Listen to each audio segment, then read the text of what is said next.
God that the brothers on the rise now. Woo! Endless celebrations all in my house. Yeah. Levitating now, I'm super duper fly now. Yeah. London boy, but DC where I reside now. Put the time in while you always yelling time out. And for quit it, cause I know I'm coming with it. You were sitting, you were wishing I was handling my business. Yeah. Now I got the ball like Harry Potter playing Quidditch. And my business is humongous, you would think that happens in there. Oh man, I'm all that, yeah, I'm all that. Looking for that whip, yeah, that what you call that. I'ma blow up in the summer, have him yelling fall back. And I've always been ahead like an effing ball cap. Man, I came in the game like, whoa. Got a couple chains on me cause I like gold. They told me I'm the best and I told them I know. Cause when I'm in your town, every ticket I sold. Yeah, they saying I'm the man. Facts, bro. Facts, lot of haters. Tell me where they at, though. I'm the new pop, all I do is rap, though. Yeah. Want me on your song, throw a couple stacks, yo. Woo! Everybody wanna do the same thing. Yup. That's why we ain't on the same page. No. Do my own thing, and I maintain. Woo! Flow like water, so I'm going mainstream. I'm going mainstream. Flow like water, so I'm going mainstream. Yeah, I'm going mainstream. Flow like water, so I'm going mainstream. I'm going mainstream. Mainstream. Flow like water, so I'm going mainstream. Yup.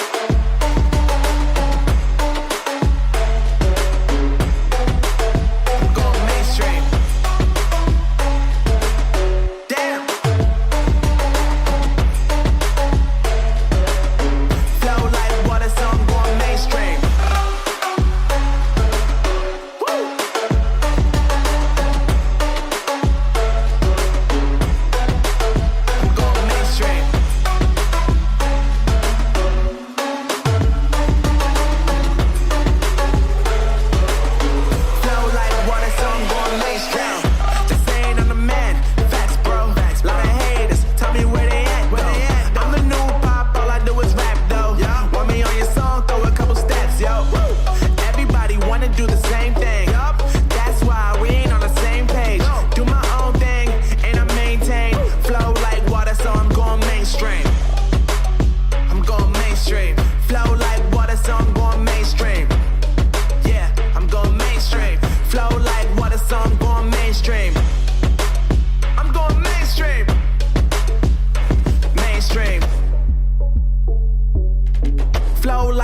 So I'm going mainstream.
Hello and welcome to Xbox Infinite, another show, another week, and it has been a big week. Before we get started, I will say we did have Tim Dog booked. Unfortunately, he's not able to make it today due to other commitments. He may pop in later, but if he doesn't, we'll just kick on. So I'd like to welcome our guest for this week, which is Red Dead Panda. Welcome back to the show. It's always great to have you here. How you doing? What have you been up to? What have you been playing? Oh, thank you, Risket. It is really great to be invited every so often as a guest on this awesome podcast with great panel members and so on and so forth. What have I been up to? DIY on my house, actually. That's about it. I haven't really been playing much games. I mean, we played... What did we play last night? Some Halo and then some Fortnite on community game night, which we brought like forward because of the Easter weekend. Yeah. To be honest, I guess the biggest thing I'm really excited for is Bugsnax on Game Pass. It's going to be my game of the generation.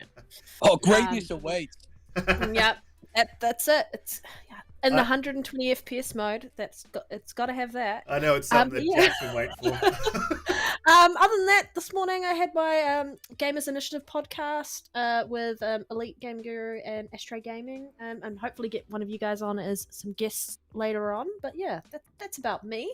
Haven't been doing much. I feel like I've been letting my gaming team down because I haven't really been playing a lot of games as I normally would. Yeah, life Who gets in the needs way. Tim Dog when you've got Panda? Life gets in the way. Appreciate that, Pete. We'll go to our panel. As each week, they hold down the show and make it what it is as well. Does the chat? Oh wow, can't talk this morning. You've only just woken up about half an hour ago. Jedi Knight, how you doing? What have you been up to? How you feeling? Hey, good mate. Yeah, look, I'm not feeling 100%. I got a bit of a migraine, so I think I'll keep it a little bit low key, which is a little bit unusual for me. But look, I just made it to the crumbling Faramazor in Elden Ring, so I'm almost through that game. I love that game, but I do think it's a little bit too long. Other than that, I played a little bit of Halo and Fortnite on Community Game Night. Awesome. And I guested on KY Bob's podcast yesterday, XBL Party USA, which was a lot of fun. So check out that episode if you haven't. Yeah, it was absolutely fantastic show. Umbra, how you doing? Welcome back to the show as you are here each week. How you doing? What have you been up to? How's your week been? The week has been all right, brother. Good to be here with you all. Pete, I hope you feel better soon, brother. As far as the week, I said it's been kind of mundane. I need to get back to gaming. It feels like I've been out of the loop for just gaming, so I want to get a little Halo night in tomorrow or something like that. Yeah. I'm there, mate. I'm there. Yeah, I feel ya. I need to get back into gaming. I've been pretty flat out this week. Jack, how you doing, man? What have you been up to? What have you been playing? Tiny Tina. Oh, hey, how you doing? No, it's good to be here. Thanks. I'm just so glad to be able to get back at this with all you guys. And thanks for coming back to you as well, Panda. No, I've been off and on a couple of different things. That Elden Ring grind, as much time as I try to take away from it, it calls me back. And then I go back and repeatedly get slaughtered, and then leave it alone for another 4 days. And that's sort of been the routine with Elden Ring. I've jumped into a couple of things off and on. Tiny Tina's Wonderlands. I've gone back to some older things. Fallout 4, which I never really got into too much. I'm not playing, really enjoying it. Life is Strange: True Colors. I got into that, and I typically, it's not sort of my game, but thanks to Game Pass, I'm able to get out and experience new things, and I'm quite enjoying it, particularly the art direction. So yeah, it's been a couple of different things. Can't wait to chop it up with you guys. Yeah, I had a crack at Dreamscape because I don't know if you guys saw last week or this week they've released a bit of a kind of a different sizzle reel of what's good on Game Pass, and Dreamscape was one of them. That looked pretty interesting, man. And that kind of dragged me in. I had a bit of a crack at it last night. It was really good. I also finally finished Guardians of the Galaxy. There is some spoilers on screen, so if you are wanting to play it, I didn't take it all the way to the end, but if you're wanting to play it and not see any of the some of the boss fights or whatever, then don't watch, just listen. Look, we'll get straight into what's been going on through the week, and something that just popped up this morning, and I don't have a whole heap of information on it, but I did want to talk about it. Apparently, Microsoft are talking to analysts about adding ads into their games, in their free-to-play games, and how they can do that. Now, this is not something new.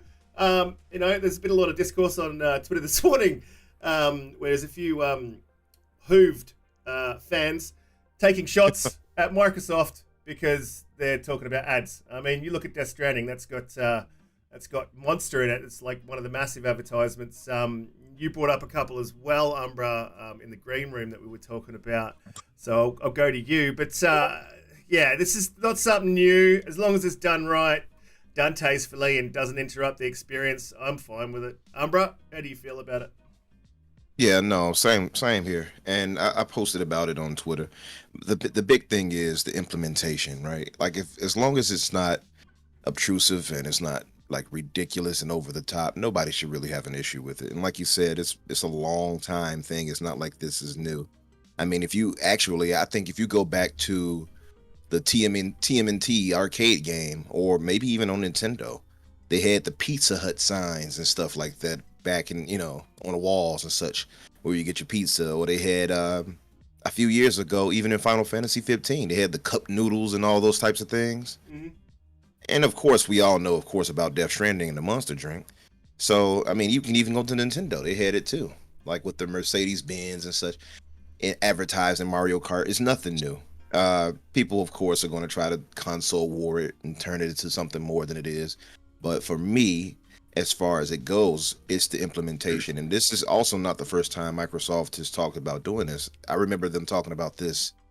It had to be, I think, back in the Xbox One days, where they bought this advertising company, and they were talking about implementing it into the dashboard and things like that in subtle ways. And we've seen how that looks now. Even if you look at the dashboard, it's not so bad that it's like that it hurts anything. Even if I would like the UI to be cleaner, it's not so dramatic. So them doing it, and they're also going to be putting it in free-to-play games and third-party games. So it's not even something that we have to be worried about with first party. So it's kind of much ado about nothing. But at the end of the day, it's how it's implemented that matters the most. And as long as they don't go overboard with that, everybody should be fine. Yeah, I don't see an issue with it, man. Absolutely. I think that's a pretty good take. Yeah. I mean, look at Rocket League. Rocket League does some crazy advertising. Look at, and it doesn't really affect the game. And I mean, look at Fortnite, another Epic. Epic's big on their advertising in game. They bring in Halo. That's advertising for Halo. They bring in Marvel characters, advertising for Marvel. That's all advertising. So it's just how it's implemented, really. Panda, how did you feel about this whole advertising in gaming?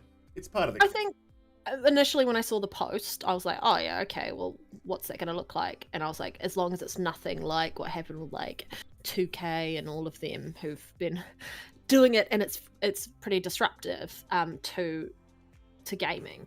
But I mean, the details that they've released about it said that they're going to try and make this as not disruptive to gaming, and that's what I like to hear, is that they heard all the outcry from all the gamers who were so anti-ads in gaming, and it sounds like they are taking a different approach and being smart about how they do it. Obviously, there's still a lot of news that we need to be aware of when it actually comes to fruition, but at the moment, as long as they're paying attention to us, the fan base who will be playing the games, and they do not make it disruptive in gaming, then I'm not too worried about it. We watch so much TV where they have like product placement, and that's probably what the advertising is going to be, product placement throughout games and other aspects of that. I don't think it's going to be like stop, watch this ad, or pay extra to lose the ads or anything like that, because I mean, the moment they do that, the hardcore gamers are just going to outright just abandon the game.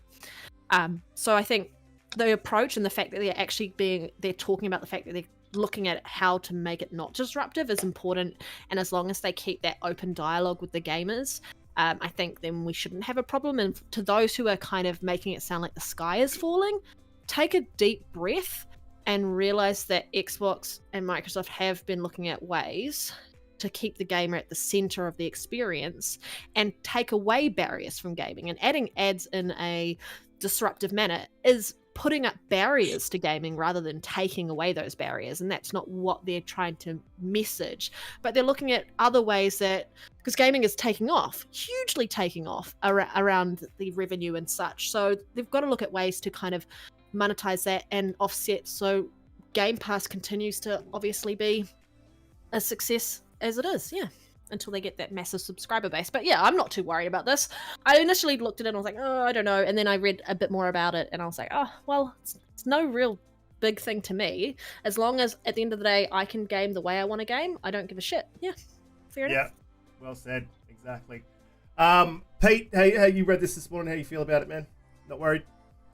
Yeah, look, I'm not really too worried. This has been done in the 360 PS3 era, I'm pretty sure. There's been games that have done it in the past. Look, it depends on how it's implemented.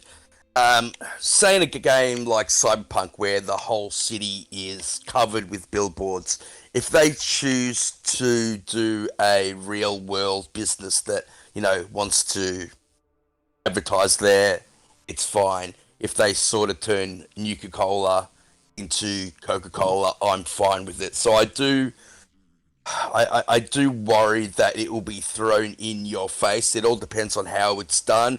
Right now, I'm cautious, but not worried. Yeah, well, you got to make money. It is a business, and any way they can make money is obviously, well, it's going to benefit them, but it's obviously going to benefit us because the more profitable they are, the more likely they are to invest, the more likely we'll get new games. Jack, how you feel about it? God, I hate this when I've got to be the only guy that dissents, Although, it's not entirely, a novel, new experience for me. No, it depends. So I think Umbra and Pan, I think everybody brought up very valid points in defense of why it's not the end of the world. I'm not saying it's the end of the world, right? That's hyperbolic. And I think Umbra made it best, where he talked all about its implementation and highlighted things like Crazy Taxi or Pizza in the Ninja Turtles game. Obviously, something like Pizza in a Ninja Turtles game where they live off of, pizza, that feels organic, that feels normal, I don't think it's going to be like I'm going to be in the middle of some major boss fight and then my screen's going to split in two and I'm going to get 30 seconds of convincing me to play Clash of Clans. Like that would drive me nuts. I don't, and it is a metaverse, right? They've all talked about how gaming is sort of leading into this sort of metaverse, and the way to do that is to incorporate, real world elements for financial purposes, into the metaverse, which is effectively these games. I understand that. I think I'm just very hesitant on principle. You can advertise in games tastefully, and I think Umbra brought that up best, and I think Panda bounced off that as well. I'm against it though. I do not want advertisements in my games. I think what makes these games so great sometimes is that they are so utterly disconnected from reality, and they are that sort of that escape. I don't know. It's cool to see it in a game grounded in reality where you can sort of like conceptually see a part of that head, like Cyberpunk. You drive cars, right? If you're in a car, you expect traffic and billboards, and that's sort of tangible. But if I'm playing something like Halo and I see an advertisement for Red Bull, I'm gonna be like, that's a 900-year-old company now. Like what? So it depends on how they implement it. I think it could theoretically take away from sort of that narrative and immersion aspect of the gaming experience that I personally enjoy very much. So I would ideally like to not see it, but I don't think it's the end of the world, unless we do get told to play Clash of Clans or renew our car insurance. Then it's a problem. Have any of you guys seen Ready Player One? Yes. The movie? You know how they're like that Spielberg's company is movie. wanting to take over the Oasis, and they're like, you've got that scene of them showing like how many ads they can put on the screen before it becomes disruptive to the people on the Oasis. I don't think we're ever going to hit that point, but it is something to always be mindful of and be cautious of. So I mean, as long as there's that open dialogue and we voice our opinions, I think we'll be okay. Because I mean, if it's hurting them in the wallet area, I think they'll back up and change. So I think you've hit the nail on the head there, because as long as we voice when we're displeased, and I think at this moment, although there is some dissent here, at this moment the Xbox community is very good at voicing their concerns and their issues with Xbox. There is a bit of a shift, and I don't want the Xbox community to go the way that Sony fans have gone and just praising and capping for everything that they do. So as long as the Xbox community stays the way that we are, and obviously lets Xbox know when they are doing something that we don't agree with, I would prefer them to do advertising than to do NFTs, and I know Phil Spencer has a big problem with NFTs, and I would prefer them to put advertising in games than go the more NFT route. So, I'm with you, Pete. I'm with you. I mean, if it's an either or, then I would choose advertising. I would prefer none, but these are the worlds we live in. These are the times we live in. They're trying to make as much money as they can. As long as it's not oversaturated, then I'm happy, and I agree with Jack. As long as it's done tastefully, in a way that makes sense, that doesn't take away from the immersion, because I mean, you don't want to run. You don't want to go into Tiny Tina's, a dark fantasy universe, and see an ad for Pepsi. Well, No. I don't. Well, I definitely think it's different because Risk It. You're talking about like it's been done on PlayStation. I think the difference is based on very recent studies. I think PlayStation gamers are probably a little more accustomed to pop-ups and advertisements than perhaps we might be based on the most recent studies of their online activities. So I think it's a little different. Are you talking about their need What to are you watch porn? Is that what you're talking about? Yeah, That's what I heard. I think the PSN. If you pull up PSN and your PlayStation Online, they probably have like 43 windows open. Whereas we're not accustomed to that. So I think it's a little bit of a different situation. I think ultimately, though, this is a net You made loss. a really valid point talking about Red Bull and Pepsi and Halo. When you think about it, Death Stranding's in a bit of an alternate future, right? And they've still got Monster. So and It was very weird. Yeah. It was very weird to see the monster drinks like this in some type of post-apocalyptic kind of setting. It's like, why? Why is this here? And that's your health, right? But- I mean, I haven't played it because Yeah, apparently it'll heal you. it takes 5 to 6, possibly 7 hours to actually get into the game, and then it becomes fun. Right. I just don't have the time for that kind of. I was investment. going to say one exception that I'm sure Jedi was leaning toward that. Like, if they reduce prices for gaming, like by putting this in there, I think more of That's us will true. be like, okay, Mhm. right? Like if they put it in there and incentivize that, where we could make games $5 less or $10 less. I think many of us will be like, oh, that might Well, that perk our would ears a offset bit. them. That would offset. Or at whatever least not profits increase the that price they to make. $70. Yeah. Yeah. Exactly. Yeah. Well, that could work.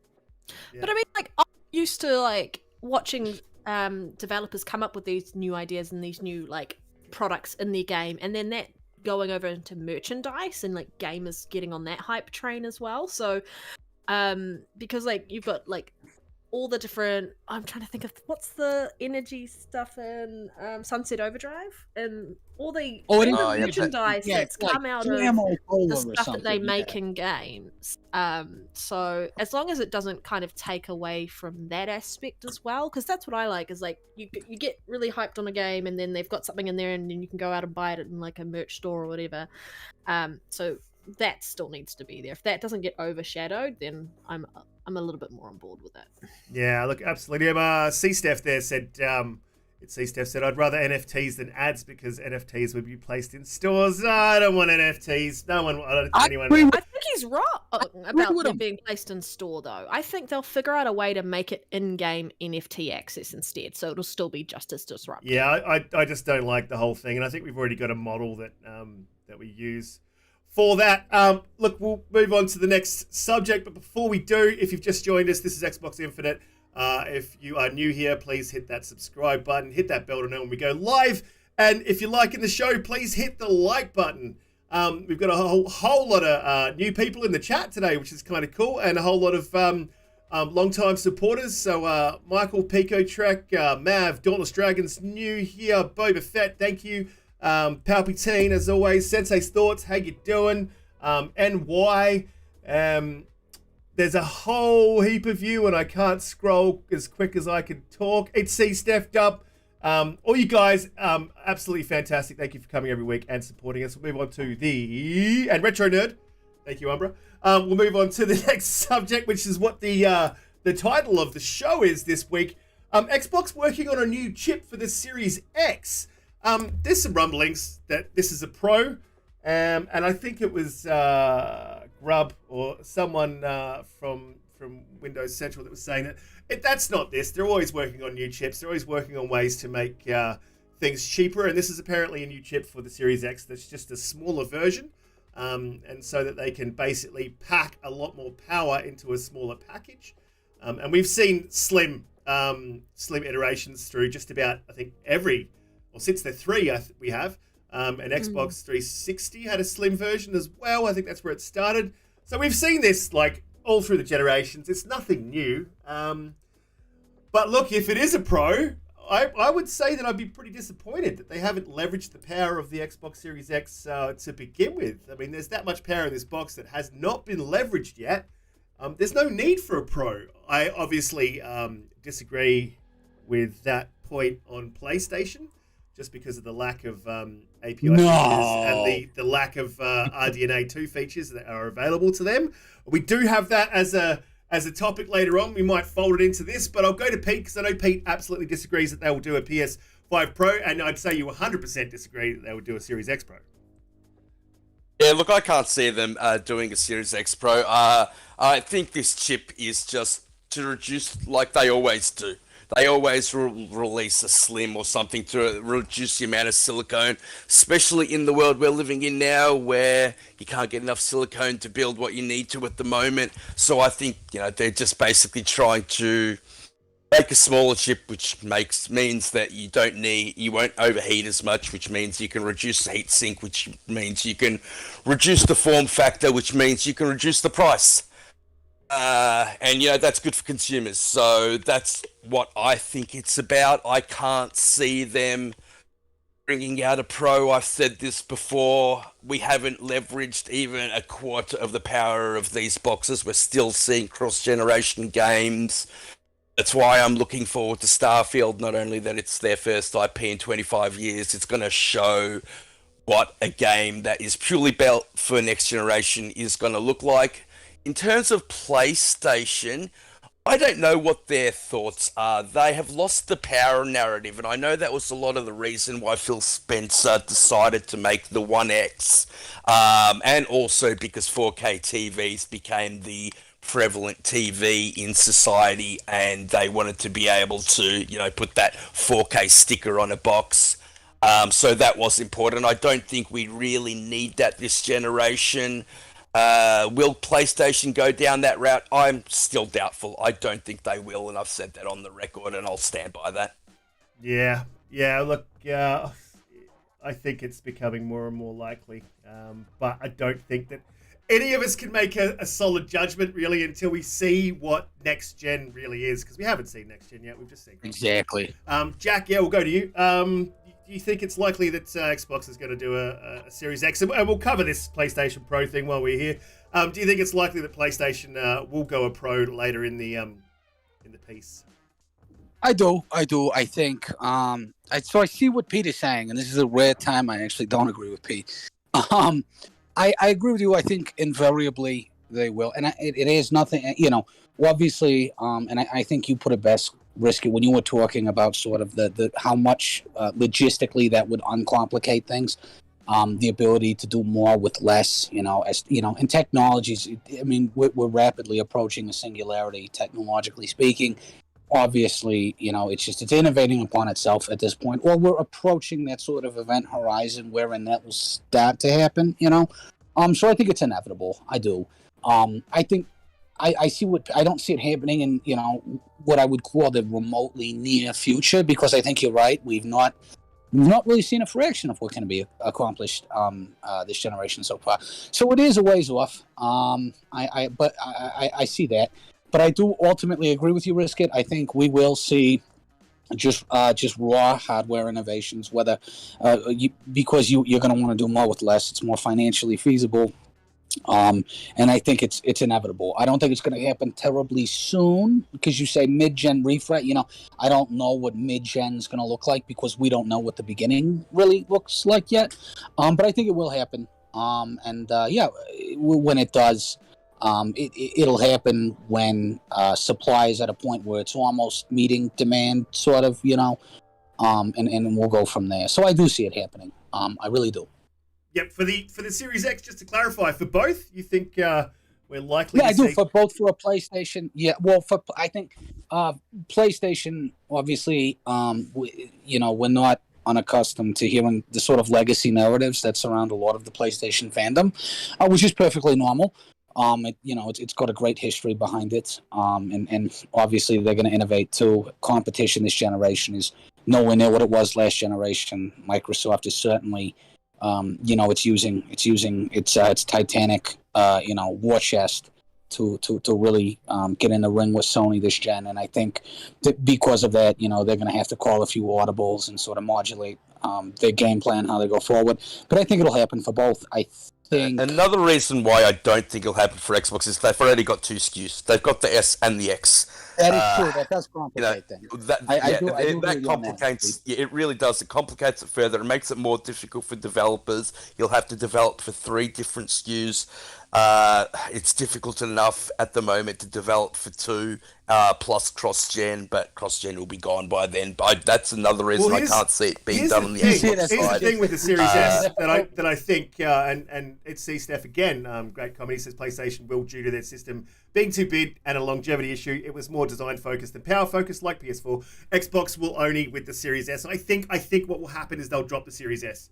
I think when we get further into the generation, I think the Series S will go. I don't think they'll iterate on the Series S. I think the X obviously becomes more available, becomes cheaper. They maybe have a slim version, and that becomes then US is the slim version. I can see that risk. It makes some sense, but that would be way. I don't see that. Yeah, that won't happen. The S will drop for $200, then it'll still. That's be what next I think capable. too. Yeah, Yep. That makes the most sense. If they did do it, like I said, it'd have to be way into the future. So far into the future, it probably wouldn't even make sense to do. Exactly. And it'll be the time for the next games console. would have to be or games would have to be so dramatically powerful that they need the X for it that they'd be like, okay, they'd have to hardware constraints. Exactly. And that's what I think will happen. That's why I said that. I think Over makes a really good point. Look at what people are making with Unreal Engine 5 on 1060 cards in real time. Yeah, power isn't an issue, and I agree 100% with that comment. There's just no need to iterate on this generation, and I think the S will still stand up in 5 years' time once they start implementing all these things that we talked about last week. You could be right. I might retract even slightly on that as well, and play your devil's advocate and say, well, as Dauntless Dragon said, he's using the xCloud for his and his Series S is working a lot better. You got Cloud coming in that's going to obviously step in for that lack, if there is a lack of power. Take on the ray tracing computing as well. Yeah, to pick up the slack. Well said, Bender. Yep. Absolutely. Panda, we'll go to you because we haven't got what you think about. You guys are having such a good conversation. I was just sitting back and letting it, because usually I talk too much. So. No, you talk just the right amount, Panda. Oh wow! What smooth. The dulcet tones. I love it. Oh, wait a minute. Let me deepen my voice. I'm sorry. No. You talk just the right amount, Panda. Don't you worry about it. I didn't think he could deepen his voice. He's such a Midwestern Darth Vader. I didn't think he got any deeper than that. I think that them working on the chip is just kind of showing that they're still looking at ways to improve where they can potentially make a more efficient version and cheapen the costs of the Series X over time. So I think that's what we're going to see out of this. I also think it's going to put them in a good stead for working with AMD as AMD's feature set around RDNA 3 and all of that matures over time, and so they're getting ready and building in the feature set, learning all of that stuff, ready for the next generation. So I think that's also future thinking around that. But for them to do I don't think we're going to see a more powerful version of the Series X. We haven't even seen what the Series X is actually capable of, because they're not even taking full advantage of the RDNA 2 feature set. They're not taking full advantage of velocity architecture. They're not taking full advantage of where cloud is coming into place there. Exactly. So, and even a lot of the engines are still coming and being updated to take advantage of what these consoles are capable of. So I think the Series S is going to be around. I don't think that's going anywhere, because I think cloud computing and cloud gaming is really going to help keep that console for the longevity of the generation. So I think that's not going anywhere other than dropping in price. But the likelihood of a PS5 Pro, I think that's more likely to happen, because what we're going to start seeing is, obviously, everyone understands what math is, right? And what specs are. A 3090 is always going to outperform a 3080, right? And that's the same with the Series X being more powerful in that aspect. Eventually, you're going to start to see a difference. It won't be a bigger difference, but it'll be a big enough difference that PlayStation wants to offset that and try and keep up with as much of the parallel narrative as they can. So I think we're more likely to see that be a pro version, so they can keep their fan base happy, because their fan base is just like the hardcore are extremely toxic when things don't go their way. Well, I think they'd even do it for architectural reasons. I mean, I don't know how many of you guys own that thing, but that is what, in the immortal words of my generation, that thing can only be described as an ugly motherfucker. I mean, it's not an attractive... That, you need a forklift to get it in your house. No, I absolutely like. I have heard people say it's a beautiful machine, and honestly, I can't even hide it. It doesn't have to be, but it is not. I think beautiful. the biggest issue is are we going to see them change out or fix something to do with the oh my god, what liquid metal? Because you're seeing that As people the are melting running into in the it. problem Said with it yes, destroying definitely. the chipset. So that there's more likely to be an iterative change for that console than there is for the Xbox console, because one is way better engineered than the other. And it's just quite obvious if you know. it's anything really about like my computer. girlfriend tried to stick 2 pieces of toast in it the other day. It's a very confusing machine, Like, it's I just- don't it's want not- them toasty to was iterate that on the bread X afterwards? either, because it I started love melting. the form factor. I love the monolith shape of it. I think it's a beautiful machine. It's so well engineered and So quiet. It is. It's just amazingly beautifully engineered monolith, and it sits perfectly in my TV cabinet. I bought the cabinet specifically for the X. So I mean, I get it. I get where all you guys are coming from. I think the PlayStation is more likely of doing it because they only have one SKU at the moment and working on RDNA. Exactly. Yeah, they don't have that full feature set. But I still can't see them doing it because I think we got a mid-gen refresh last gen because of the 4K TV's prevalence in society, and we just don't have that reason this time. But do you envision that happening? I mean, we've already got like OLEDs now. I mean, do you envision at such a do you think the likelihood of it will increase? Because I think Panda was right on. Do you think the likelihood of it will increase? Well, what happened? 8K? I don't think 8K will ever become a thing, because Just like dynamic 4K. people can't even tell the difference between 4K and 8K. I mean, really, when it comes down to it, our eyes aren't that You need a well big evolved. Big enough TV for that. So- you need a Our eyes massive aren't screen. even involved enough to see that. You're right. But so, do you see like tertiary technological developments as being like the televisions and things like that? Do you see as that sort of potentially being a driving factor as to whether or not this occurs, or are you just flat on it? I would say that PlayStation will rather use marketing with their 3D audio and their SSD PSVR. secret source and PSVR. Exactly, we haven't seen that come out yet. I think that they will more focus on that SSD, side of things. cancer curing. Yeah, and you know the PlayStation community are great for shilling for the Sony brand, and they will continue to push that narrative out there, and I think they'll go in that direction. Now, I'm quite happy to take the L if and when it happens. I hope it does. I hope it does happen too. I'm gonna be like doing victory laps loud and long. You know, I'll be waving my flag. Oh yeah, The only thing I want to see is an Elite Series 3 controller. That's all I want to see. Well, don't yeah, need a that has to console happen as well, Panda. Or my Yeah, Elite Series 3. yeah, that does have to happen as well, especially because of the share button. And at the moment on the Elite Series 2, it basically just transfers between the how you've set up your controller. I don't know if you can actually program it to take because I haven't got the Series 2. Can you tell me if it does actually take a picture, Panda, or do you have to do it the old-fashioned way by pressing the Xbox button and then I Y? have- The old-fashioned way, old-fashioned way. because I Yeah. mean, you can actually, depending on what setting you can actually program it, but it's not like you can't reprogram that button, but you can Yeah. reprogram another button to do the same Yeah, thing. and that's what I thought, and I think that share button has made it it's made it great. I know the old way was only 2 buttons, but simpler is better, especially for people like myself. You know, I can't really Fix the remember 2 things at bumper once. issue with it. That's all I want. Fix the bumper issue. Yeah, but that is what happens when you hit your 70s. It's fairly. yeah, no, understandable. it's that cognitive decline. But yeah, look, I took a couple of great pictures when I was versing Millennia on Elden Ring, and yeah, I just love the ease of it. That simple one button press, you get a great picture. You can use it as a background, and I think for that reason alone, I wouldn't love an Elite Series 3. I think that they iterated quite well on the Series 1. I've got the Series 1, and I got the stick drift, and I got the bumper malfunction, and I also got the rubber pads completely falling off. I live in Australia where it gets quite hot, stick drift, and the rubber fell off within 6 months. Ooh, that's rough.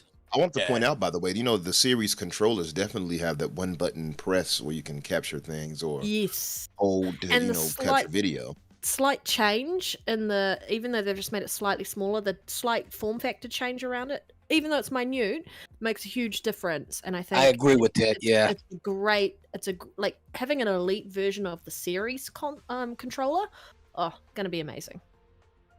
Yeah, look, I've never gotten a series controller, to be honest, and I want to get one, but I've just been holding out for that Elite 3. I mean, there's no rumors of it coming or anything, but I would love them to iterate and bring a 3. A 3 would be great, and I think it's time. Look, we will move on to the next topic, but if you've just joined us, hit that like button. If you're new here, thank you for coming for the first time, and please hit that subscribe button and hit that bell. I'll just say before you move on, Risker, did anyone get the survey at the start of the generation that was sent out by Xbox talking about the PlayStation controller and whether or not we would want the iterations that they made upon that controller, making it Rumble. the rumble changing from an analog to a digital?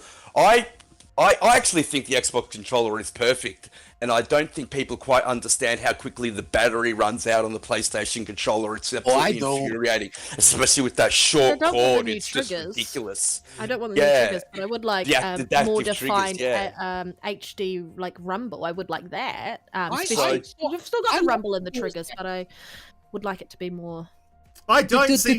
Look, the thing is, I don't want something forcing back against my trigger pulls. So look, I do like some of the features, like when rain's falling and you can feel it across the control pad. That's you just want to blow on your controller. Let's be honest. Well, that's the thing, yeah. Well, I know a lot of PlayStation fans that do blow on their controller, like regular. Blow, yeah. Is that to cool it down? I believe that's what it is. Yeah. Oh, that's them sweet talking every right there. Time I go into my DualSense, it's weird. It feels like it gets harder and it like elongates. It's a super weird phenomenon. It's just really weird. Yeah. But the issue is that you're not using the Xbox controller. There's the issue. I don't know what it is. Yeah, it must be all in the wrist or something. That's what they tell me. I knew we should have moved on. I knew it. Look, we're gonna. I think there's a lot to be said for the DualSense. I enjoy a lot of it. I think the biggest drawback for me, I think we all agree with, is the actual positioning of the joystick. I personally prefer the layout on the Xbox. Yeah, I prefer that. The offset. But if you took that away, I like sort of the haptics. I like the pushback on the triggers. I enjoy that. So for me, if they were to innovate in that direction, I would be okay with it. But if it were to come at a cost, in terms of just the architectural composition of the controller being viable, if they were to have to move that joystick or do something, no, I would say no. So yeah, because the series controllers and even Xbox, you can go back as far as the 360. Xbox has had the controller nailed down. It's to a science now. It's not even touchable at this point to me. I don't think any controller compares. And people say the DualSense because of the the haptic and all that, whatever. That's nice. If Microsoft added that, I'd be all for it. So long as, like you said, there's no form factor change. But other than that, I'm good. Yeah, absolutely. Yeah. I'm pretty happy. I like I said, that the PS5's resistance on trigger pulls for first-person shooters, or even something like The Last of Us, is annoying. And you can't. I would like to see a system where I can turn off individual features on that DualSense, so I can turn that off. And some games have it, some games don't. Pete? I was going to say that PlayStation basically changed their controller as much as they could without making it offset to basically be the same shape of the Xbox controller. I mean, PlayStation have had that similar shaped controller since its inception in the PlayStation 1, and they did go the more curved route, and it does feel a hell of a lot better in the hand than it used to. So they're basically Doesn't feel making like it a as Hasbro toy. they're making it as much of an Xbox controller as they can without their base jumping up and going crazy, and then I don't think they'll ever go offset, even though everyone knows it's the better way to play, and I will say that every day. So I think they've gone as far as they possibly can go, but it's the battery for me. I think Boba made a great point. The Elite lasts 35 hours on a single charge. That is amazing. That really is amazing. I've never had it die on me. If I unplug it, I'll use it, and then I'll plug it back into the USB or whatever, connect it to. I've never once had that thing die on me, ever. I haven't had it die on me either. Yeah. You can charge and play kit. We will move on to the next topic because we've got a few to cover this week. And as I said, if you've just joined us, please hit that like button, hit the subscribe if you're new here, and hit that bell to know when we go live.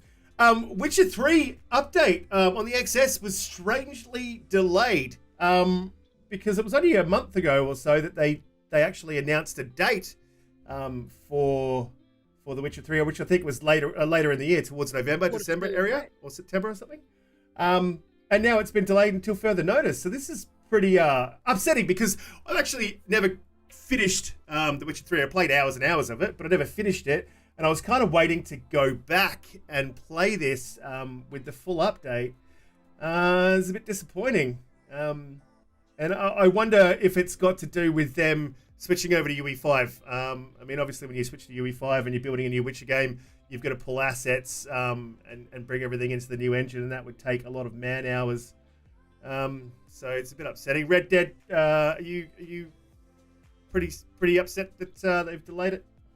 I am very upset that it's been delayed. I'm like you. I've played hours and hours of it, and I want to finish it. And I was kind of waiting to finish it once the patch comes through. Kind of like how I was waiting. I haven't finished Cyberpunk because I was waiting for the current gen patch. I mean, you can still play 60 FPS in it now, but I would like to see it take more advantage of the current hardware that we've got. I mean, it's still got the fast loading times and all of that jazz. But yeah, I am a bit disappointed. It's interesting that it's gone off from Saber Interactive to CD Projekt Red have taken it back themselves. Interesting to understand the why. Like, I think I mentioned on our show that I think it could be around just, I guess, going back and looking at what they've done, looking at getting back into what the code was and everything like that, and getting ready to make the next Witcher title on UE5. I think it plays into that. There's some degree around that, so I do agree with you there. Risk it, but it is a little bit disappointing. I mean, it's going to be one of those patches because The Witcher 4's years out, so you want this patch there to kind of bring people back in, bring longevity back in, because if they do have a lot of work that they need to do after the Cyberpunk debacle that it was. I mean, the game was great, however, it launched horrendously. So I think they've got some goodwill that they need to rebuild in and get people excited. So this update coming should revitalize a lot of people's love of The Witcher and CD Projekt Red, and get them hyped for the next title that's coming along. But yeah, I am really sad about it. Yeah.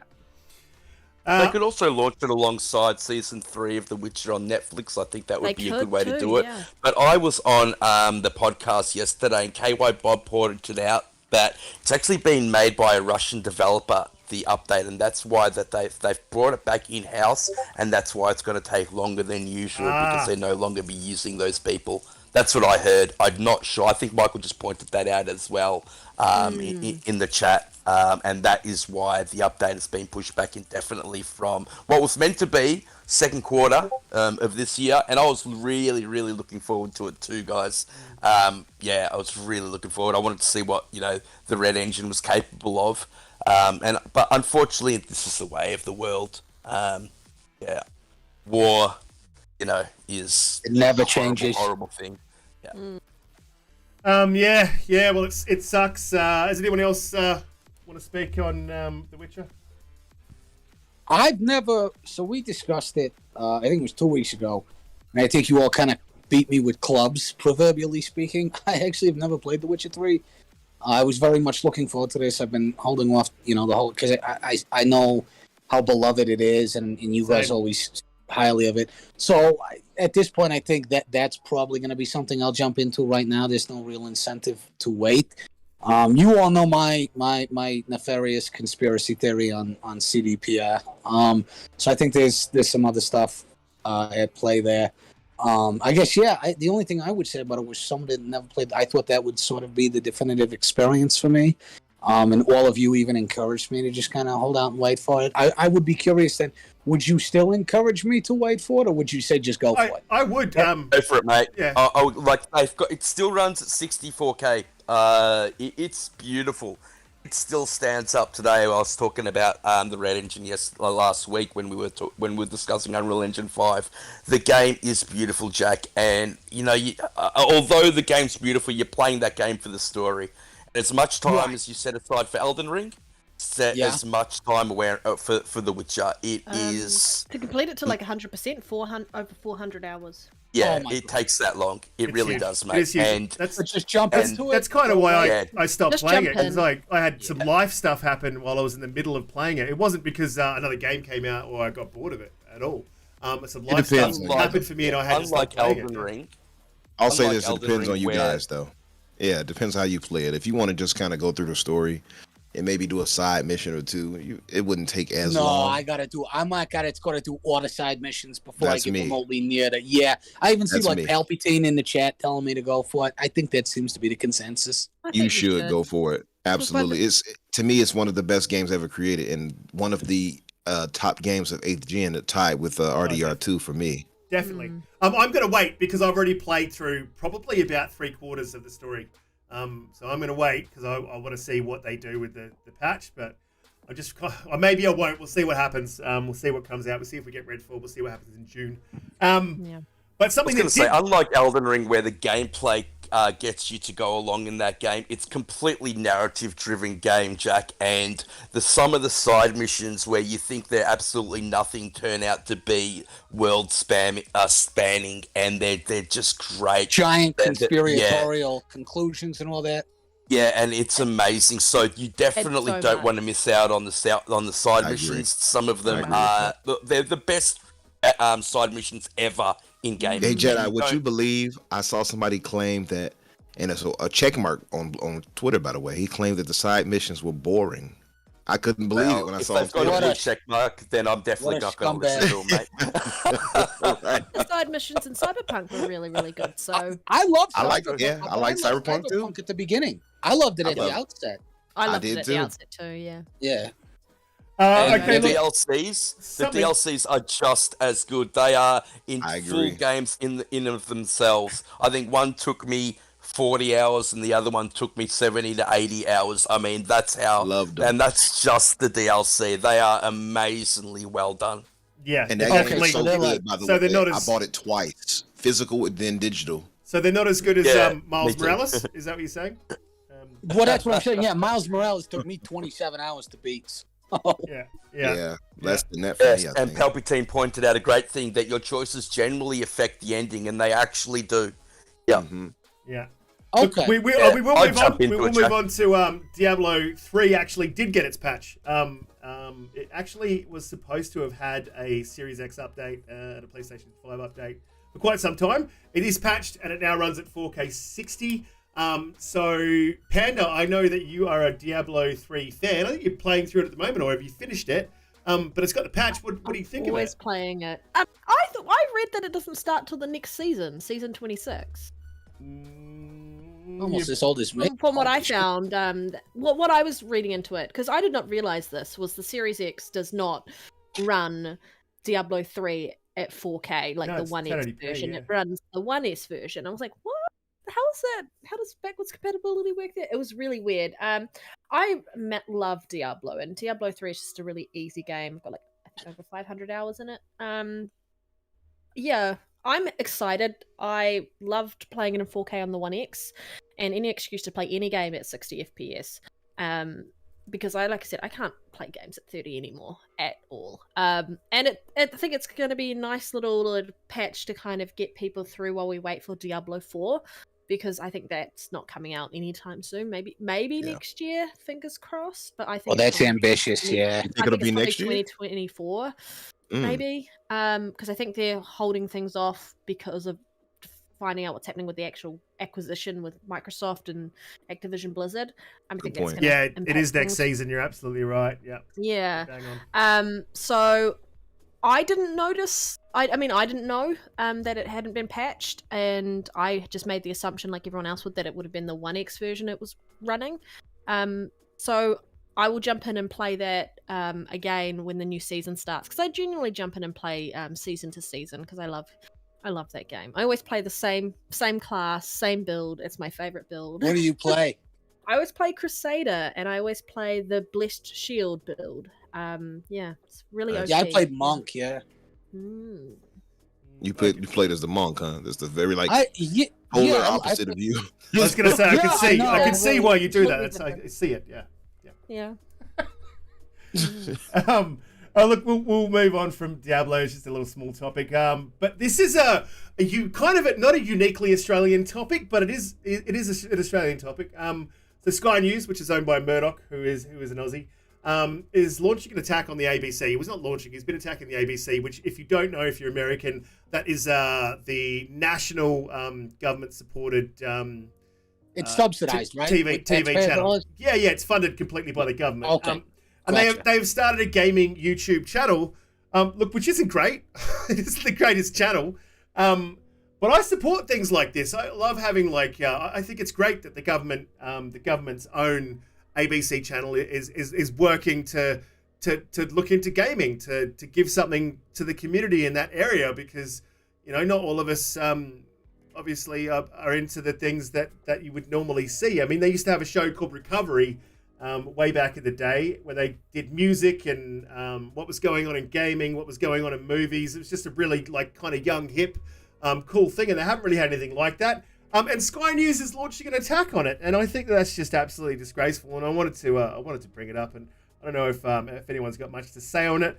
But look, if you are an Aussie or you're not an Aussie, jump over to ABC Gaming Channel and just give them a like or a subscribe. Just give them a bit of support, because I think this is a bit ridiculous. A massive conglomerate attacking a small channel for trying to bring something to gaming. Pete, you got anything to say on this, or Panda? Sorry. Yeah. I'll Look, let I mean, Pete I have a different view. I don't think it's a massive conglomerate taking on a small channel. They're taking on the ABC, and let's get this out of the way first. Sky News is owned by the Murdochs, and they have and everybody has a big problem with the amount of funding that the ABC has been getting, just because of the biasness of their coverage. So it doesn't matter what it is. Sky News will attack it. I don't want to go too political, but that's the reason for it. Sky News is biased as well, mate. That's the thing in it. So you've got. Well, to But be isn't different Sky News sides of isn't the coin. publicly funded? Yes, though, but is it? yes, exactly. But they are allowed to be because they're a private company where it's in the ABC's charter where they are not allowed to be biased. That's why they get $1 billion funding from our taxpayer money and in their charter it says that they are not allowed to be biased. It's very different when you're a private company. You can do whatever you want when you're a private company. When you're funded by the people of Australia and the taxpayers' money, you're not allowed to be biased. We won't get too political, but when you've got a massive conglomerate, which is what Murdoch's media companies are, he owns things you would not even believe he owns. And you don't think the ABC is a massive conglomerate? They get it is. Murdoch's worldwide. Mate, Murdoch is worldwide. He is huge. Look into what he owns, and he skews media all over the world. He's actually had backups with the PBR in the United States. He's had a royal commission. He's had a royal commission on him, led by Kevin Rudd, about being a monopoly. And that was completely partisan in nature and went absolutely nowhere. Well, it went nowhere because no one's going to fight. No one's going to fight back against it. We're not going to get This is getting ridiculous. Can I ask you a question just as an outsider not familiar with it? Because I think Umbra and I, so it sounds like the same thing here, because I know, and Umbra would know this a lot. So is it like what we would call an NPR, like we have National Public Radio, which is really TV and radio and all that. It comes from the Roosevelt era. Is it where it's the problem is such that it's publicly funded, but in whatever direction it's in, I mean, at least here it skews far left. But there's Very such far a left. part. So- Okay, so it's the same situation, and Very it far seems left, like just like the BBC in the United Kingdom, where they're all skewed incredibly far left now. They and it's Well, they have honestly to. it's a They have to. When you have a it has to cater to everyone, and far left obviously doesn't cater to everyone who's on the far right. But it's very open and broad. No, it doesn't even cater to wouldn't the you want- moderates my anymore, question would mate. be It doesn't this. even cater to the moderates. Anyway, anymore, we're not mate. gonna do. We'll move on from this topic. No, just real quick. I Because just I'm wanna curious, add would you my- want my- the government to stay out of gaming? Whether it's right, left, what have you. Like, I don't know, maybe that's just the American in No, me, look, where it's not the when you put government. The government into doesn't. something, The government fuckery doesn't have ensues. any control over what content they put out. Look, I actually want to talk Wanna about say the what? actual channel itself. Now, I watched Good Game. Good Game was a gaming show on the ABC, and I loved it with Banjo and Hex. It was before the days where I actually watched YouTube. I got into YouTube a lot later than most. I suppose I'm giving away my age because I'm a little bit older.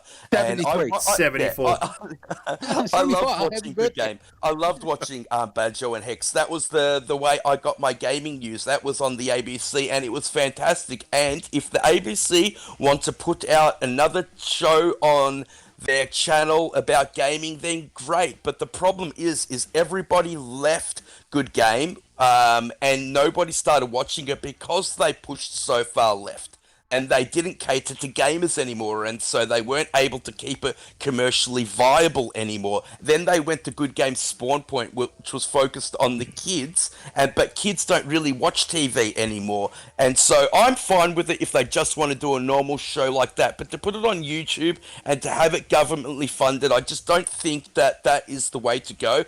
I would do it a different way. Now, after COVID, the government gave massive grants for arts in this country because of the amount of money that they lost during the pandemic. I would love to see that kind of money and arts funding go to gaming development, because I truly believe that gaming development is an art form in itself. It's a new age art form, but it's a beautiful art form, and it's an art form we all love. And I wouldn't mind at all if government funding went towards that, and not so much a stupid YouTube channel, which I'm sorry isn't going to be watched over the channels that are out there. Let's not call it stupid, but I can agree with you on the funding game development in this country, because it's a shame that a lot of gaming development has left this country because of the expense of developing games in Australia is absolutely crazy. And yes, the government should 110% fund that industry, because it's an industry it's basically bringing in a lot of money as well. So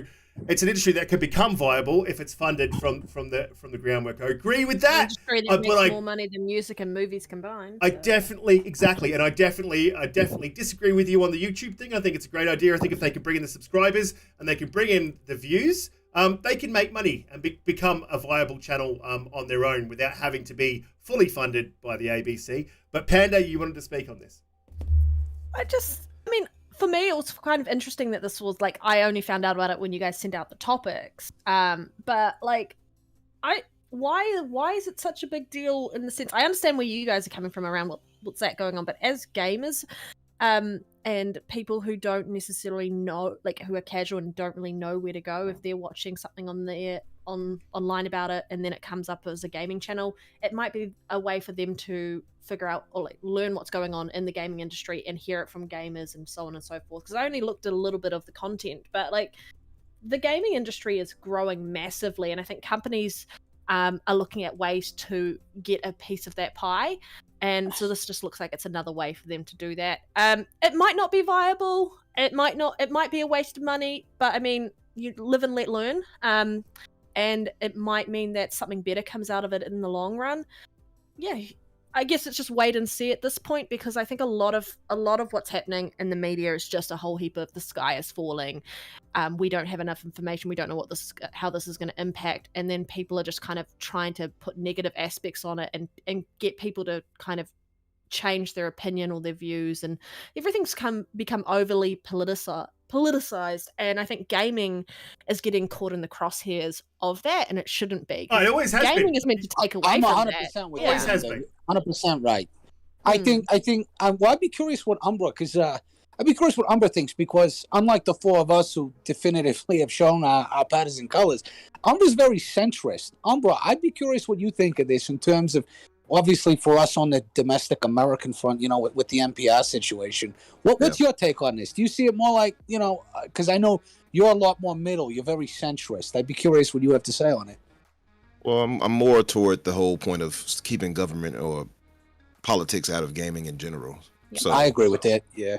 Yeah, I just wouldn't want it there to begin with. I don't know enough of the situation with you guys, of this situation specifically. I don't know nearly enough to really speak on it, so that's why I kind of stayed quiet. But as far as politics influencing or trying to touch on gaming, I don't like that at all. So in principle, you're against it? Yeah, in principle, I'm against it. Fair enough. Look, I'll say one last thing before, and hopefully Pete doesn't go on the attack again and try to crush me. Kill him. But I'll say one thing, because I know Pete is passionate. That's all. He's passionate. America's very, very different to Australia in the way that the government is, and this channel is mandated. It's not influenced by the government. It's not supposed to be. So the gaming shouldn't be influenced by the government. It, however, will be influenced by the ABC, which is extremely far left, and there's reasons for that. But we won't go into it. We'll move on. What just happened? Welcome to the channel. That is a perfect name for literally what just happened. We'll move on to this. I was wondering what happened. I'm like, what stuff that came I was like, out the of government heard us. Like, oh, you want to talk about politics, I know, eh? There was some really good stuff that came out of Good Game Spawn Point, where they had these young kids that were working on this very simplified gaming engine, but these kids were brilliant, and they were developing their own games at 7, 8 years of age, and that's the stuff I love. And that's why I'm saying that some of the stuff that came out of the normal channel was amazing. And the more people that we get into game development, the better. The younger, the better they get into it. If they have a passion for it, then The more games fantastic. come to Game Pass. Yes, exactly. And with the ability to create games with very small numbers of people, like with Unreal has showed, Unreal Engine 5, then, great. And if that's their passion, fantastic. But I would much rather see the money directed to help these young people than make some YouTube channel. Like the two other people that were on Good Game, Gus and Jess, they are being sponsored on a YouTube channel by Ubisoft, and they put out content weekly, and I still keep up with what they're doing. Badjo and Hex are also still in gaming. I'm pretty sure Hex works through a game developer, and Badjo has a Twitch channel, so I do still follow them. And that other channel, which is sponsored by Ubisoft, gets less views than we get. So it's not going to work.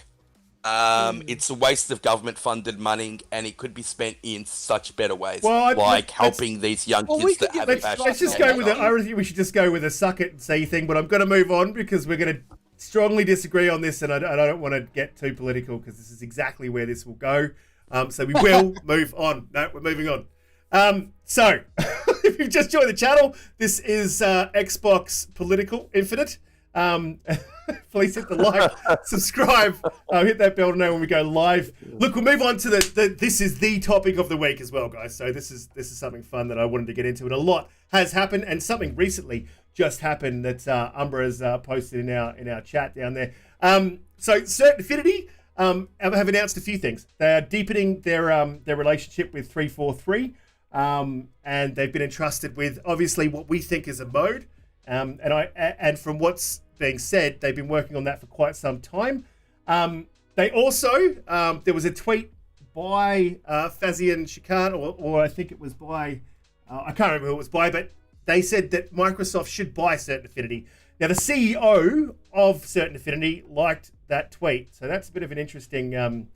It's telling. Yeah, it's very, very telling. So, now, I will go to Pete in a minute on this because he actually had this before a certain someone who put it on their YouTube channel, and Pete was talking about it like the minute it released. So, but look, they're also working, apparently, that mode they're working on is the Battle Royale. It's codenamed Tatanka. They are working on another IP. We'll talk about that in a minute. But Pete, you had a theory about Tatanka, and it's been vetted by someone else on their channel as well. But fire away.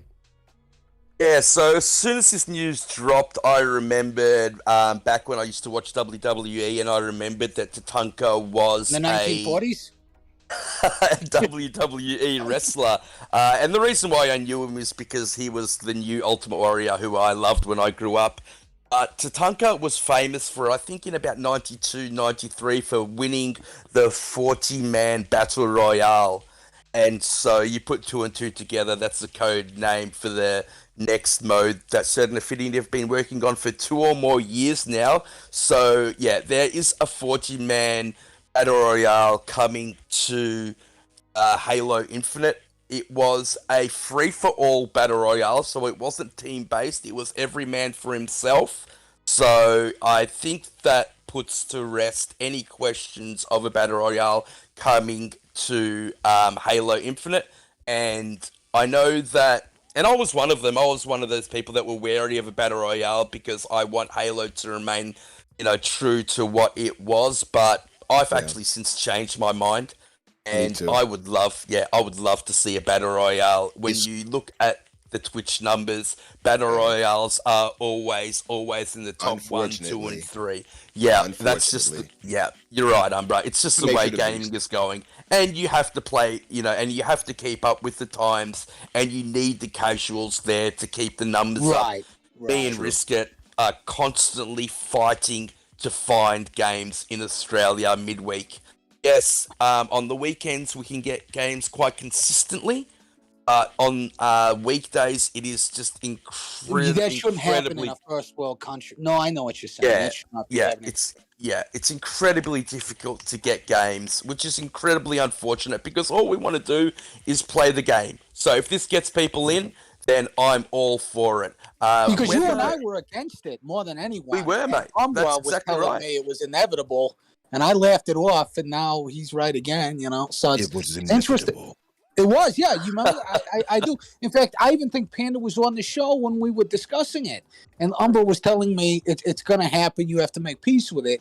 And I remember me and Pete were like, "No, that's impossible. I don't know what you're smoking, but you need to shut the fuck." And then all of a sudden, here we are. 9-10 weeks later, and he's right. So it's interesting, I think. And Umbra, if I recall, your reasons were the younger generation, and that it was just sort of an inevitable, evolution. I think, I'm assuming you stand by those comments because I'm starting to agree with you. I agree, brother. And they just posted it because Jez spoke on it today on what is it, the Xbox 2 podcast with Rand, and it is confirmed to be a battle royale. And on top of that, they've been working on this for 2 years. I remember Jez talking about this some time back, and he talked about Certain Affinity. At the time, I think he didn't mention specifically Tatanka, but then eventually he did mention Tatanka. It's apparently considered a Warzone separate game undertaking. And the goal is obviously to bring in new players from the Fortnite, Warzone, Apex audience. And they believe it's targeting season 3 or 4. I'm going to guess season 3 since it's been in development already for 2 years. And apparently it also ties into Forge mode. So maybe like Fortnite creative, right? Oh, so like they'll choose like a player-driven map every season or something? Absolutely.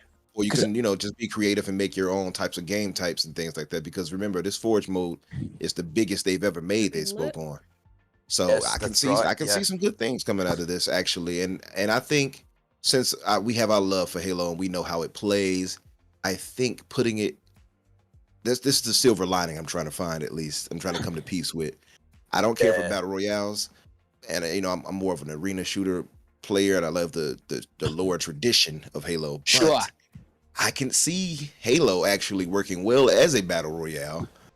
So I'll ask you this, Umbra. Battle Royales with like Fortnite and Warzone, you're in teams. But if you look at the Tatanka code name, he won the 40-man, every man for himself Battle Royale. So like a lone wolf?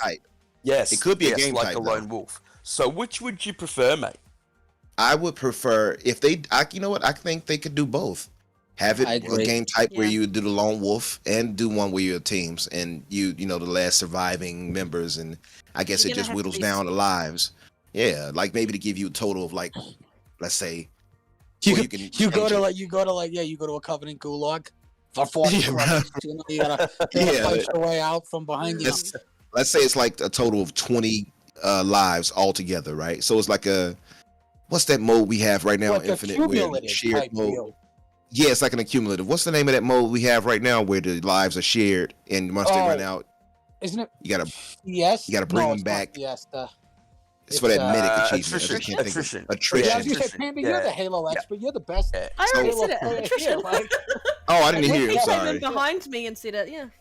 So yeah, so something like attrition, but not where you can revive anybody, right? So just the fact of like, let's say 20, or of course we could change it if we wanted to put it to 50 lives, right? But let's say 20, and you have 4v4, and or more, big team battle style if you want it. And Right. once those lives are run out, the last few members, whatever, how many lives you have left, that is the winning team. They could do something like that. They could. There's so many ways. Risket's gonna use half of them.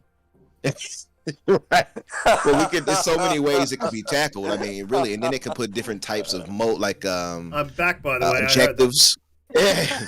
They could put different type of objectives in it. I mean, we know this right here is coming in with the King of the Hill, this is season 2. So there's so many ways they can play this. I mean, even if they wanted to, like later on, add obviously like the flood mode into things. There's so many ways. Infection, exactly. So it's so many ways it can be played. It really just comes down to the creativity behind it.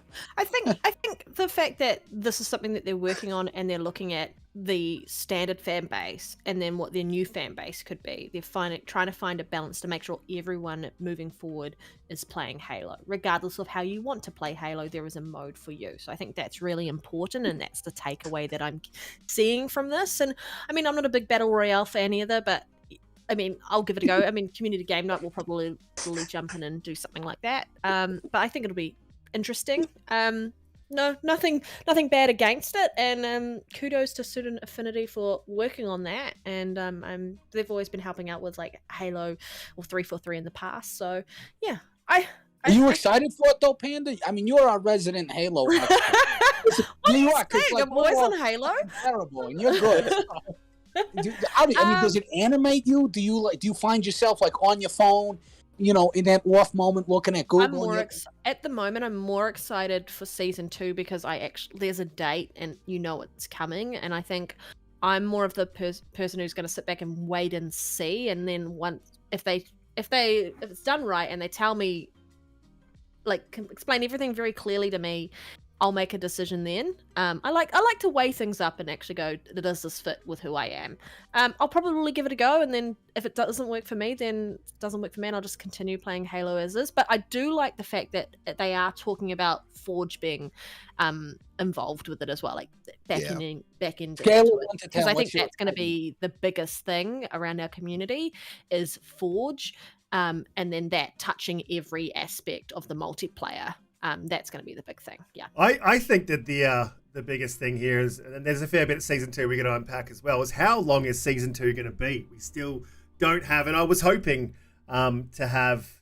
G'day, Machu Choo Choo. Good evening from the USA. G'day, mate. How you doing? Welcome to the channel. Hit the subscribe button so you know when we go live.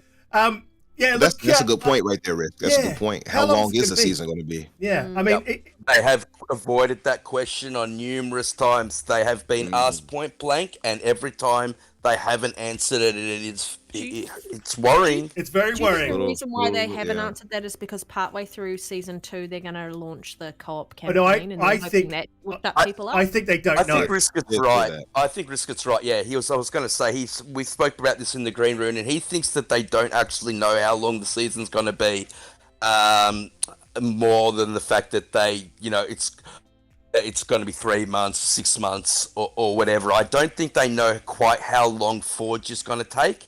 And they also said that they'll be dropping co-op in season 2, and I don't think they've quite figured out how long it's going to take them to fix that. Yeah, exactly. I think they were having a lot of problems from all the reports that we've read coming out of there over the time that Halo's been released. We know Halo needs Jonesy from Fortnite. We know that they're having a lot of issues with co-op and making that work within the engine. Joe Staten said that the engine's purring. And that was a little nod to let us know that they're starting to get their head around Got over that the engine hurdles, yeah. and what's going Yeah. on there.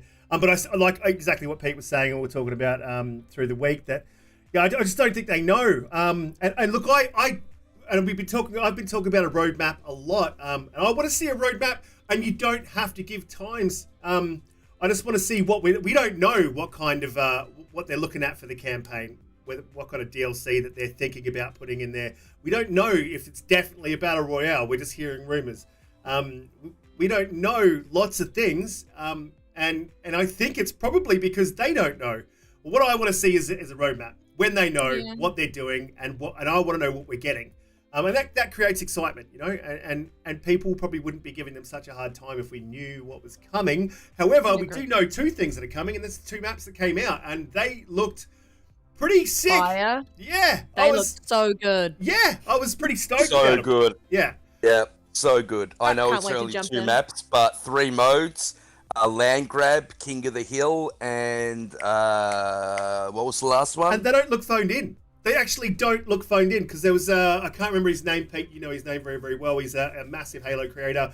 He was saying they were reusing assets, and look, they definitely reused the assets. Sean W. Sean W said they were reusing assets, and he didn't want to see that. But the way that they have used the assets, especially in the arena, It's novel. It's It great. still seems novel. Yeah, it's like moss. They've got moss, and they look like they've got jungle. And something else that I wanted to bring up before I go to the panel is: did anyone notice that they purposefully showed off a biome at the beginning, and for seemingly no reason? Yes. There was no reason You to show thinking that. campaign DLC? I think that they're showing us that they have other biomes in the works, which is cool. But tell us that they have. Jack, do you think it's another biome? What do you think's going on there? Well, it's interesting when you ask me if I think it's another biome, because I fully agree with you, Risket. We saw it. It was. I mean, point blank. You know, there's no way around that. So I do.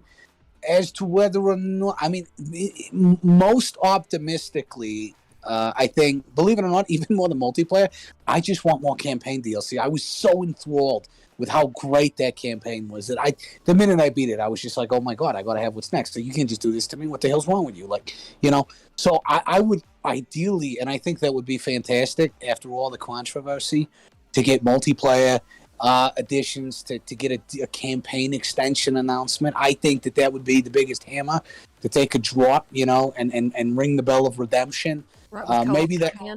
Yeah, exactly. I mean, just to sort of tie a little bit of everything we've been missing, you know, maybe not in its entirety. Nobody can expect that. But I agree. It's a new biome. I like the new maps. Riskin and I were just talking. We got a $50 bet and who can teabag the first guy killed by a laser beam. So we're super excited to do that. I think it's just gonna be great. Does that mean I get to flat slap people then? Oh, Yes, the you old can. flap slap. Absolutely. The clam slam. Both of you probably lose. 100%, Both of you probably going to absolutely. lose though, because they're going to hit by laser. They're not going to be there. They're going to be deleted. What if you like melee him into a laser? That merits to be bad. Yeah. This is That's like Sparta, Sonic or this is FIFA, you Halo, know, and like- Right. then to the laser beam. Oh, the what do you call it? What do you call the thing that shoots them away? Oh God, I forgot the The repulsor. repulsor. Oh, with the yeah. laser. Oh, yeah. Oh, that'd be I sick. think- Repulsive's gonna be great in the especially All those maps, Breaker, because there's that lava pit and there's also that blue pit of death that you can go into as well, and that is the central.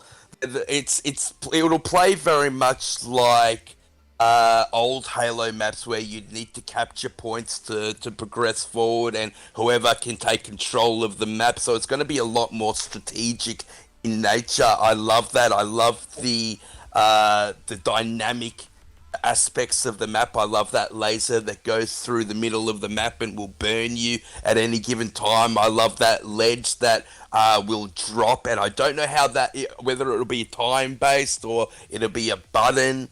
I love like that it's time-based. yeah, I love the dynamic aspects of the maps, and Catalyst looks like Epitaph. Catalyst is It really gorgeous.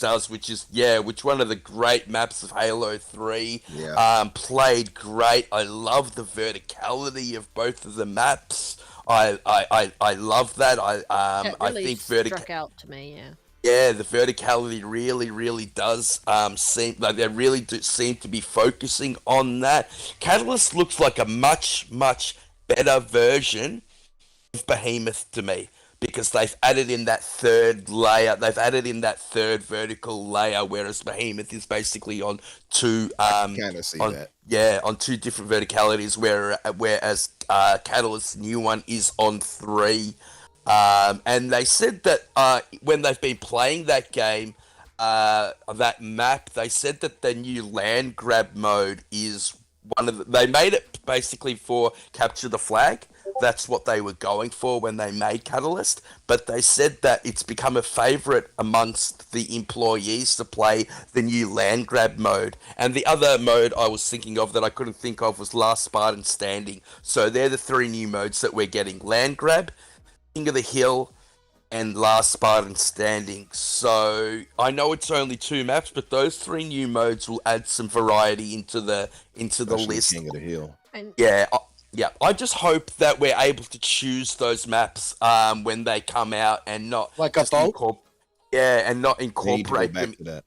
Yeah, not incorporate them into the playlist, because I mean, there's 7 different maps if you're playing arena, and 3, well now 4 if you're going to be playing Big Team Battle. And Yeah. I don't want to be waiting. I want to get into those maps. I want to try them out. I want to play them. I want to play you the just don't want to different play game modes Seeds, on them. let's be honest. Yeah, it's so true. Well, I think that there's one easy fix for Seeds. As quickly as you can put Seeds in, you should be able to take Seeds out. I think that agree. it'll add that strategic aspect to Seeds, and I think it'll make it a lot more enjoyable. Because But more that- people yeah, would that's- steal them then. It'll make it Yeah. very Exactly. fast People don't love paced. steal Exactly. them. Yeah. Stealing them, Make yeah. Exactly. it very intense. But I'll say this. I want to ask this rather. Between the 2 maps, which did you all like? Which looks best to you, Catalyst or Breaker? Catalyst. Personally, for me, got to be Catalyst. Catalyst, yeah. Catalyst, yeah. Yeah. I I'm like on the Catalyst. other, Catalyst I'm on looks the other lived aspect. in. I love Breakup because of the I do dynamic too. aspects of the map.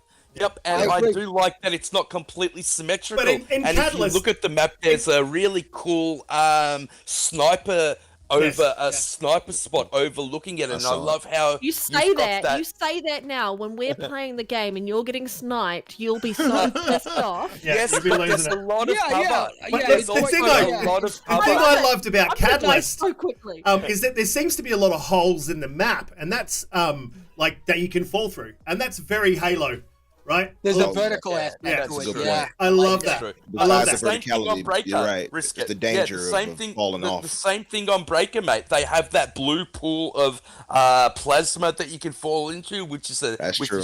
a death spot. And there's 3. I think there's 2 different levels on that part of the map. On the other side of the map, there's that sniper tower that's overlooking it. So basically, there's 2 different bases on either end, but it's not symmetrical. They called it semi-symmetrical, and then you've got the place over the middle where you can jump vehicles to get. Do you know that brings up the kill next zone. question I was going to ask? Do you think Breaker is going to have vehicles? Because the way it looks, it doesn't look like it supports vehicles. They Not have even to have 100%. vehicles. road They vehicles. showed the Warthog. They showed the Warthog Risk jumping itself over that lava on a spot. mongoose and that laser beam. Well, I'm gonna be- they need vehicles so Jedi can kill me. exactly. Yeah. And they, As a teammate. they also Yeah, But you know, Teammate no, it chopper. seems like it. It They seemed like it also would showed the accommodate chopper on maybe that the map. Wasp or the Banshee, but it doesn't seem like it'll accommodate land No, vehicles. I that don't much. think they'll have those heavy vehicles. I think they showed the Warthog and they've showed the chopper, both Yeah. being played on that map. So I think it'll be more the smaller vehicles, ghosts, Mongooses choppers, and- Warthogs. Yeah, I can't see them having scorpions. I mean, look, it looks like it's an incredibly difficult map to be able to maneuver around in terms of vehicles. So I can't see them having flying vehicles either. And they did say that this map is a lot more contained than the current Big Team Battle maps, and I do like that. I really, really do like that, because we're going to get into some really, really intense battles, especially Set up when it kill comes. zones and Yeah, quality yeah. effects. Just Especially looking forward things to the like new capture mode. the flag. I cannot wait to play. Boba pointed out Capture something. the He Flag said on that. he said that Breaker looks like it has a lot of camping options, and I kind of agree with that. What do you all think about the camping options? Is that a good thing for you or a No. bad thing? I don't. No Like, camping in It's not Halo good is for me. camping in Halo is thing. I mean, it's something else that's been kind of creeping into the meta pretty hard. Is the running away? God, stop running away from battles. I mean, I do it a bit. Yeah, you turn your back. It really does my head in. Like, and they're hopping. Like, that's always been a meta, but the hopping and the running away. Always been there. And if we get camping as well, I'll probably lose my shit. You can't I'll really say this: camp you in can't really, Halo, though. you can't really run Yes, away you either can, nowadays. You can. Part 4, you could run away. On this, you'll get shot and killed on incident. why So they need to running have his way is not that big a teleporters. deal. This is why they need to bring teleporters back into Halo, so you can teleport behind people and stop camping. They do need to and bring it. I love that. I really want them to bring that back. It's something we haven't seen yet, and something that I'm really looking forward to them to be introducing, because it really does stop that camping nature. Because you always have to worry about not what's just in front of you, but what's behind you. Yeah, absolutely. Well, there is something else to go with Certain Affinity that we haven't spoken on. They are apparently working on a new IP as well, and they're hiring. That was one of their Twitter posts. Was to I'll hire be a for the game tester. Just put my hand up now. Yeah, it's apparently supposed to be very similar to Monster Hunter. Not my cup of tea. Anyone else excited for that? I can't see them pumping out this new mode and then pumping out a new IP anytime soon. A Certain Affinity, though, has worked on a crazy amount of games that everyone's played. Like, we're talking about Halo, Call of Duty. I think they had a finger in Gears as well. There was a lot. They've worked on a lot of games in the background. So They're also helping on Perfect Dark. Perfect Dark, the Xbox are keeping them extremely busy. Close to that. They've basically been working for Xbox for the last 15 years on different projects, and Xbox have flat out said that they want a Monster Hunter type of game. Now, I thought that they were going to go to a Japanese developer to make that game. It looks like they weren't able to get one to work on it, and so they've gone to... And I think maybe Certain Affinity put up their hand, and I think it is a test to see if they can put out their own successful IP rather than working on IPs that are already existing. Certain Affinity were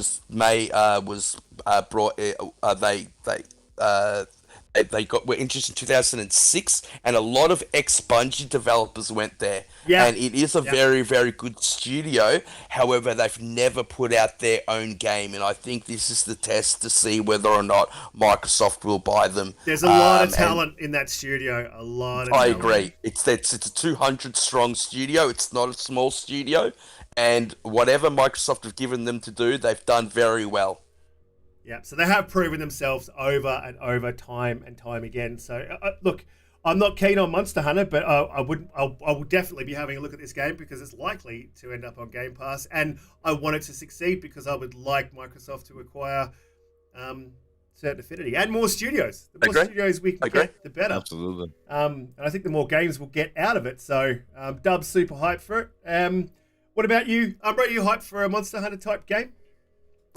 I am. I'm interested in seeing what Certain Affinity can do with their own title instead of like being a support studio. They have the talent for it, and I mean, we've seen their work, so we know that they're good with what they do. I'm all for the acquisition of them as well. I think, actually, I don't think I know. That's been spoken about for years when they worked on the anniversary edition for Halo and things like that. Like, people wanted them for a long time, so this is a long time coming as far as I'm concerned. I think the organic growth that we like to hear about. that organic, exactly. Greatness. So it's absolutely excited for them to see what they can do as far as the content for Halo, and of course, what is it called? It's Surtur, right? Project Surtur is what they're calling it for now. Yep. Yes, Suerte. Yeah. Is it Suerte? Oh, I thought it was Surtur. Suerte, it's Spanish. It means luck. So whatever, I don't know if they're telling, but it's a Spanish word for luck. So it's effectively Project Luck. Nice. So they obviously I thought it was Surtur. I thought it was, when I heard Surtur, I thought it was Surtur. So I'm like, what is it going to be like? Norse or something like that. Yeah, Norse mythology. Yeah. But that's interesting. Okay, so luck. Yeah, I don't know what that will play into, but I'm excited for it to see what they do. Look, I'll bring up something else about this. We'll go back to the Battle Royale. I just wanted to note that we all kind of talked about this last show, and we pretty much predicted that there would be a Battle Royale, I think. So look, I'm pretty excited for this Battle Royale. Because I didn't. One more thing, Risket. Yeah. Did you see the third-person aspect Halo. that they showed Yeah. of Halo? Oh, Yeah, look, I want to talk about that. I'm so not. with that, look, with the Battle Royale, I didn't throw my hat in the ring, so I'm going to say, I'd be pretty keen to see what it's like. I never stick with Battle Royales, but always play them at the beginning, and then the meta changes, things become difficult. It's just, they get out of control, in my opinion, so then I usually jump out. So, but then you've got your arena shooter. So look, having extra modes in a game is not a bad thing. Yeah, I'll ask the chat. Put 1 for yes to third-person Halo in campaign, and 2 for no. I really want to see what our chat thinks about this, because I was totally against it until I watched Colt's video, and it looks cool. It looks cool. I like the choice. No. I like options, and the choice to play in third person or the choice to play in first person. I think is key. I'm going to be honest. I like the way it looks too. It doesn't. It looks really good, but it doesn't matter in like a co-op sort of campaign version. Like, if you want to play competitively, that's where you're probably going to be like, it matters whether it's first person or third person. But I don't think. But in campaign. I think it'd be fire in campaign. What was the option? 1 for what? 1 if you like it, 2 if you don't. Yes, 1 if you like it, 2 if you don't. Yeah. If you go into third one in person, there. let's be honest. If you go into third person, Boba sitting on the fence as usual. yeah, mate. it is. I'm Wow. off the fence, Boba. That's right, Michael. That's exactly right. It's exactly what I thought. If you want a third-person shooter, go and play Fortnite with the kids. No, this is my thought on it. Seriously, like I said to Colt when he brought it up on his video, but I said it even before that when it was talked about on Twitter. If they do a spin-off game, and picture this vision, a spin-off Halo game, Fireteam Osiris, or any new, or ODST, how you might want to do it. And I would say Spartans, though, because of the abilities and the grapple shot. So imagine that, but in the third person, refined, so that they don't move around, like the camera doesn't look as jittery as it does for the third person for Halo Infinite right now, but refined to where it's like, less stuck and static as it was. And they have good animations, and melee attacks is solid, and how you can use your melee or kicks or whatever you may want to do, as well as the aiming and shooting technique is solid as, let's say, the Coalition game, something made by the Coalition. I absolutely would be 100% down for that in a spin-off Halo type game. I don't see a negative to that. I think just keep it away from the main series. I think we can have that compromise. I don't know. No. Jack? I'm with you, Risk It. Here's the thing. I know ultimately we're going to end up being wrong, because every time I say I don't like something, Umbra says it's a good idea. 8 weeks later, it happens, and it ends up working because I'm wrong and he's right. That's how it plays out. So I understand this in advance. The problem with it, though, is it's a multiplayer shooter, right? So if you... come on. There's nobody that doesn't know this. If you go into third person, you're going to start adjusting the camera angle to look down hallway, to pie corners on hallways without having to expose yourself, because you can get that view. And I don't know. It's like Elden Ring. How many times you go into a dungeon and you walk at like a quarter of the speed of smell so you can see if there's a gremlin around the corner playing with that camera angle? I'm really worried that it's... I don't know. I shouldn't say I'm against it, but I think it's going to fundamentally alter the multiplayer experience in a way that I think it shouldn't be in multiplayer. That's what I was going to say. Don't think of it in multiplayer. Yeah, think of it only as a single player campaign spin-off. Yeah, only in single player. If they're going to do that, I think just build a new game that's like a... Which is what Umbra was saying, like, if you had a spin-off game. Yeah, a spin-off game is cool. That's fine. I'm fine with that, but don't... You said no, though. Oh, He wasn't listening clearly. I wasn't quite right. He was like, no. Yeah, I agree with Hagi. It would only be for the campaign, and it would only be an option for the campaign. I'm not saying... so options are always king. And, look, I don't know what... But Boba's alluding to the fact that it wouldn't actually play the way that it showed up on screen. It wouldn't feel that way. The movement would be off and it would be a lot slower. If that's true, then, and they can't do it. But what I saw on that video, it didn't look like that. I mean, the animations are already there, like when you pick up one of those big guns, or when you go in for that big shoulder punch. So the animations for third person are already there, and if the option's there, then so be it. It brings back that draw distance, or and I think it would be cool. I'd like to try it out. I would too. Definitely Just have a wouldn't, spinoff. unless Just it make a was another spinoff game, Spin-off. like Dub said. Redeem Agent Locke. We need to redeem Fireteam Osiris. Give them a spinoff game in third person with them having, I don't know, to fight off the That'd banished be or something cool. on a flood. And something else I'll just throw in have an that no one's talking about, but I'll throw it in anyway. If we get another Halo Wars, can we have keyboard and mouse support? That was like a travesty. Yeah, Yeah, that should be in there too. That was ridiculous. What were you saying, Jack? You were saying something, brother. Well, you were saying like if Fireteam. I think Locke was a good character. I think Yes. we I all agree. kind of like him because we're fundamentally Team Chief. But there was a lot to explore to that, and But I don't think it was. I think he served his narrative purpose. So I ultimately It was how they used them. I It was did how not they like used him. them. I thought he was a wicked character. I thought he was strong. He was I good. badass armor too. I wrote that he was underutilized. I think he was I definitely do. underutilized. I like the actor they used. He's real famous. We all Yeah. know him. I can't remember. Oh yeah. I liked whoever the guy that did him was because it looked and sounded. Obviously. I think. Don't you think something like that would be a little bit better with like an ODST feel? Well, I mean, you That's give what more. I'm this is what the show should have been. The show should have been, in my It opinion, should've. more and more It should've. as I keep watching this show, because obviously another episode drops, so we're going to talk about that too while we're on Halo. We should just change this to Halo Infinite podcast. But anyway, but on the show, it should have been Locke, man. They should have made a story about Locke. That would have been wicked.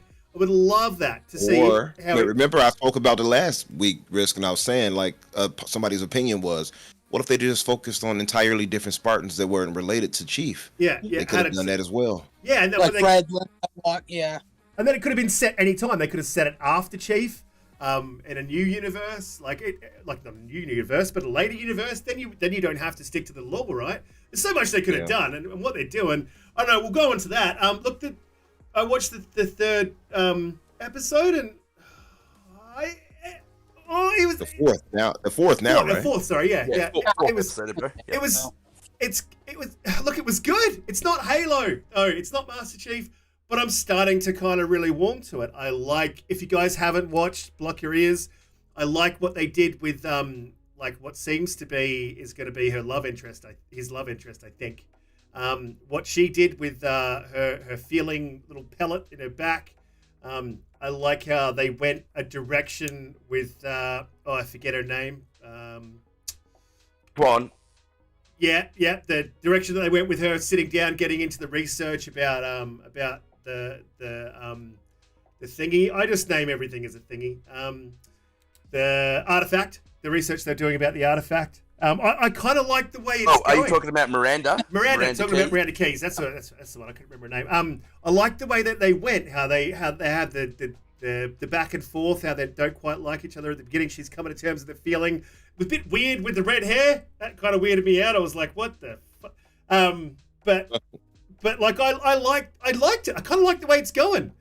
I don't like that it's not Master Chief, but look, I've trying to put that aside, and I'm warming up to it. Umbra, are you warming up to this show? More butt cheeks in the show. Yeah, More Master Chief. By the way, we It's coined cheap Master all the Chief. time. We coined Master Yeah, it's the Chief. third one. That was us. We did gay. Yeah. That was all me, brother. That was Jack. Yeah, I said Chief Cheeks. So if you hear that anywhere, that's on me. But yeah, Jack absolutely said Master Cheeks first.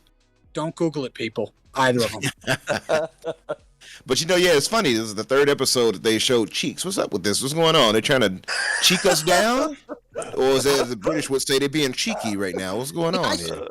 Remembered, like, I really need to focus more on leg day. I was jealous, I don't think I got that kind of definition, I actually quite Yeah. liked episode 4. I much preferred episode 4 to episode 3. I didn't like episode 3 at all. Episode 4 I quite enjoyed. I really did. I thought Yeah. it was really good. I'm with you on that. I think Yeah, I did like 3, Michael though. says, I didn't mind 3. Michael I said in thought the chat, episode 3 was okay. he said, I'd rather watch or read Marley's tweets than watch Master Chief get his kid off and have a love interest. Yeah, well, yeah. Would you rather check out our Don't think- OnlyFans though? So Just be careful. You can't unsee things. yeah, It's burned into your memory. exactly. Yeah, you Right, might- wanna that's be a the core third week in memory a right row there. we've mentioned Marlies. We're giving her way too much airtime, boys. Yeah, I agree. Especially with those But feet. yeah, She needs to keep on the ground.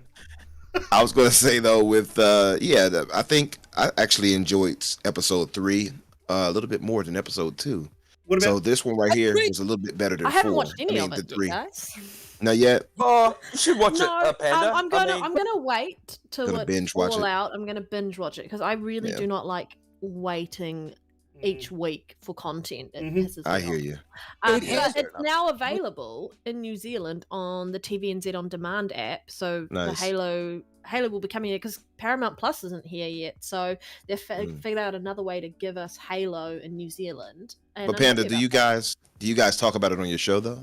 The series? that. We haven't really talked about it because I haven't watched it. Ashtray Okay. was talking about it, and he's actually enjoying it. But he's told me to definitely wait and binge it all together, and I Okay. agree with him. Yeah.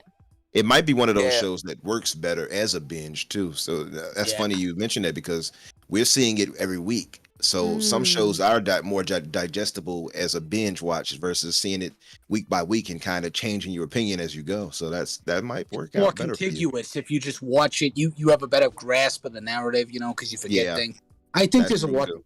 that I haven't seen. Boba said that there's wicked combat coming next episode, and look, I think we need Wicked it. com- We haven't seen combat since the first 15 minutes of episode 1. They've done a lot of and world building around. They have it, so I been. think They have then been. Yeah, The you're content's right. really going to come. Yeah. Yeah, you're right. And I do want to see some more combat. I think it's time. It's definitely slowed up, although, like I said, I Agreed. did much prefer episode 4.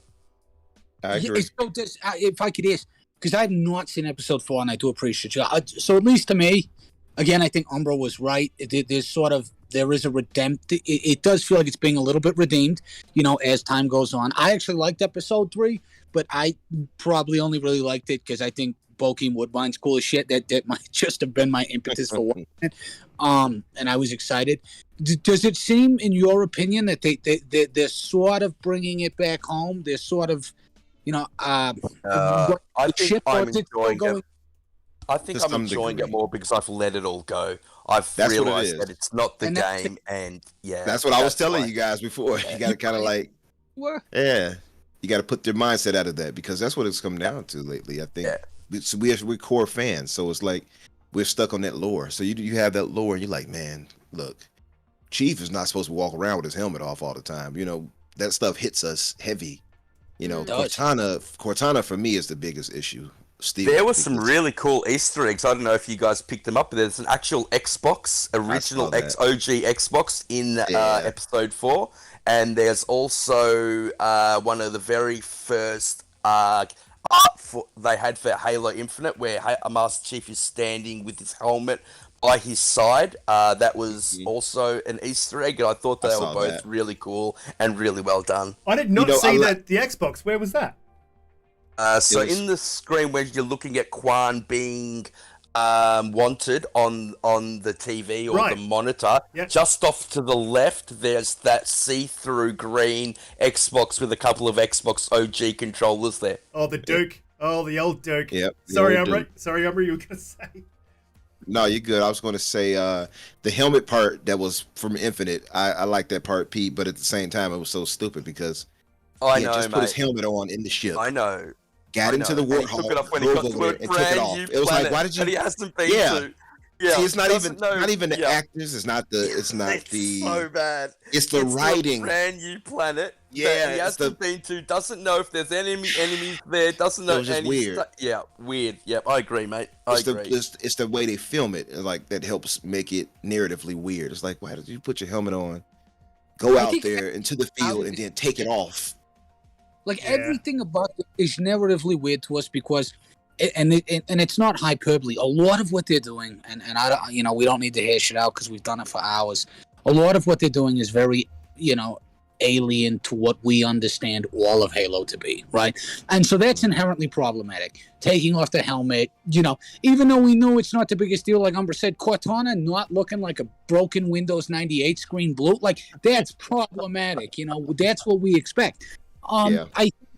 I think if you can accept the fact that what they're trying to do with the show, at least as far as we understand it, is it's very difficult, and I can really appreciate. I think even reading Pablo Schreiber's tweet, if any of you guys read, I think it was great. I think he went out and he said, look, it's a little bit different. We understand that, but I'm still going to bust my ass to give you guys the greatest, most authentic Halo experience, that he is capable of delivering on as an actor. And they're obviously handicapped because we all agree, right, that the issue is not the acting. The cast is fine. Right. It's the writing, and the way they went with it, and that's something an actor can't fix. He can only go out there and perform. He can't, I think Umbra's right. When you if you're not so puritanical about it, which is difficult for all of us. I know me and Pete especially struggle with that. From what I understand, I've not seen the fourth episode, but it does seem like it is progressively getting better. I'll say, and me, I struggle with it as hard as well, man. Like it's. I don't know. I was screaming at the TV when he took his helmet off, and Mrs. looking at me like I'm an absolute weirdo. I was like, put it back on. Put it on.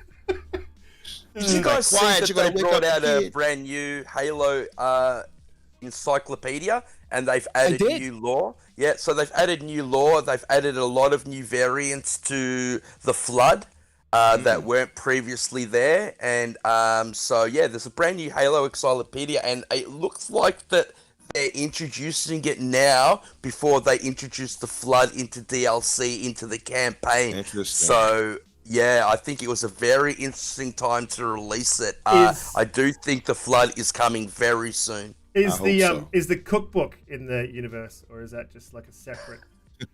It's a separate thing. Yeah, it's a separate thing. Showing us how to cook up the Flood. What was that? What was there? What are you making? Like warthog spaghetti or? Because I can tell you, they've never eaten anything other than MREs. So there's no food. That's government-issued food, which is like 2 grades above like dog food or like 3-day-old Taco Bell. Yeah, right? So I don't understand the point of it. For anybody that's never had one, I promise you that's not a hyperbolic overstatement. So here's the hospital cookbook, like a hospital food cookbook. Like, what the hell? Yeah, I flicked past that because I didn't want to take it in. Because we all know it's got a Michelin star, it's just. I was going to say, as far as it go, I think it is getting progressively better. It's just certain little things. It's like, why did you do that? Like I said, with the helmet thing, I'm moving past the problem of that, but just the way they filmed it. If they would have just had them show them in a ship looking down at the Reach, and then going to the planet driving on the Warthog with the helmet already on, that wouldn't have been an issue. But they purposely showed a close up of him putting the helmet on.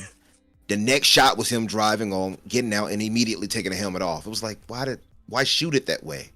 It just seems like the filming of it and like some of the writing is just, that's the issue. Where if they tighten that up a bit, it's just silly little things that should be corrected. That visually narratively would change a lot too if they fix that. I think it would make it so much better.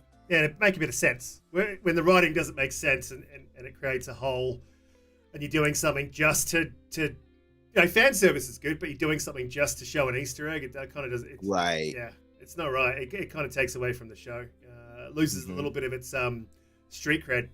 One thing we haven't talked about is also the content of Lone Wolves when it comes to the armor sets that they're releasing. And I actually love it. It looks like Infinite's getting its own identity finally. I really love the Elite Skull that you get as a shoulder piece, and that will be the level 100 item that you get in the Season 2 Battle Pass. I think that it looks so much better than the Battle Pass Season 1. But what do you guys all think about it? I think that they said that everything that we saw is available in the Battle Pass, bar one shoulder item. And I really do hope that that's not the UNSC one, because that looks really, really cool as well. Yeah, look, talking about the Covenant skull, right? The Elite skull. Is that one you're talking Yes. The Elite Skull is the level 100 one, but there's also a massive UNSC shoulder pad that is out there, and they did say that one shoulder pad will not be accessible via the Battle Pass, and it'll have to be bought. It's likely to be. I hope it's. Yeah, I'm hoping it's not that one. But other than that, I think it looks great, and the variety that they've introduced looks amazing. Some of those helmets are very different looking, but very cool looking. I just Mm-hmm. can't wait to jump in day one with you guys for the Yeah, season. you're gonna be 'cause I wearing started our late. skulls after the I amount started of time late. you murder us. May 3rd. I can't wait. Just kill There's going to everybody. be some It'd be serious great. 18 teabag days. going on. Look, Yeah, 18 days, guys. I'm pretty stoked for what they're doing. But I'm sticking to my stance of and look, they're bringing out a new armor core as well. Apparently with this season, so that's great as well. And they're apparently working on being able to switch armor pieces between cores. That's great. But what I want is maps. I want maps and modes. So give me content that I can run around in, not that I can wear. Like I love wearing stuff. It's great. You got to do it in style, like Umbra says. But like, look, just give us maps and modes first, or give us Forge. Mm-hmm. Give us something to fill that content, and then make me look good. I'm just No looking one can forward make you look to- good, Risk it. I played with you. They've seen my gameplay on screen, so they all know that I'm an absolute pro. They know. Yeah, Oh yeah. yeah. I was going to say, I feel like if they really, really wanted to win fans over, since they don't have any timeline or any roadmap right now, I think they should drop 2 more maps into this season, and maybe shadow another game drop mode. them? Exactly. Be like, Yep. since we've heard you guys, we were going to save this going forward, but we figured we try to get it out now. We've play tested it to get the everything right. We're going to drop this coming May, blah blah blah, or the next month, whatever, or They something can like do that. that because Forge is coming, and Forge is going to be its own thing. So it would be easy enough for them to just go, "Oh, it's shadow drop," and straight in. I They think- surely could.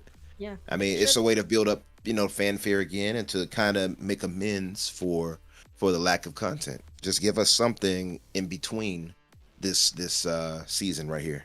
I don't think two maps and 3 modes are going to carry it. I think they need more. Well, depending on its length, though, as well. And again, like bringing that back up, we just don't know what the length of the season is. Like 2 maps in 3 months, it's not great. Depends how long it takes Risk It to get good, though, because that's how long he'll be playing the game. Once it gets good, I'm going to crush all you guys. I'll be there on the tomorrow's game night, and I'm just going to absolutely crush everyone. J-Rock, I'm coming for you. So look, is it American Community Game Night tomorrow? It is. Oh, It is. I'm so gutted. I Oh, can't it even is. do it. and I will be there. You're not gonna join us? I'm busy. That's the sad That's thing. not I am fucking busy. Priorities, Panda. That's what I'm Us saying. first. Oh, it's 'cause we're Halo. Americans, Umbra. Yeah. That's yeah. gotta be Right. 'cause we're Yes, Americans. yeah, I knew it. You're It's gotta be discriminating it. against us. Eh? That it is, but that's cool. We'll just sanction it. It's cool. It's what you guys do best. So moving on. I'll allow you guys to get some kills for once. It's okay. Oh, they got plenty in Afghanistan. They got plenty in Afghanistan. Oh, You know what? all right. So we'll All move on. Panda does is sit on your 6 and steal your kills. Yeah. That is what That's- she is known for. You Pete- learned that from me. Pete's Pete. normally You're right just behind doing me. it now, She's too. stealing his. He's stealing mine. It's unbelievable.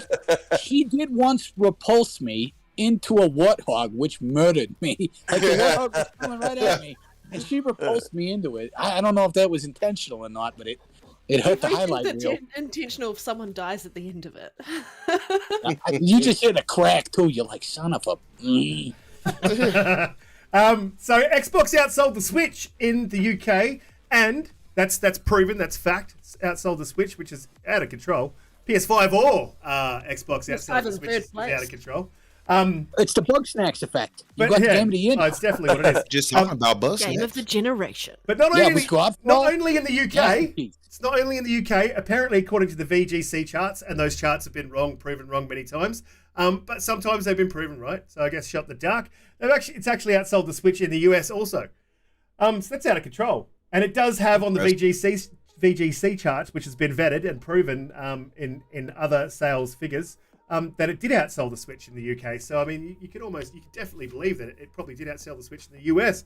It's out of control. Like, Xbox is really, really kicking ass this generation. And you love to see it because it's been so long. So long we're in the dark. So long we were taking shit, getting kicked while we were down, getting no exclusives. And now Xbox has just come out No swinging. greatness. Loving it. Loving Xbox it. opens their wallet, and then PlayStation gets third place in the UK. See how that works? That's all they're going Money to do. talks. That's all they're Money going to do. talks.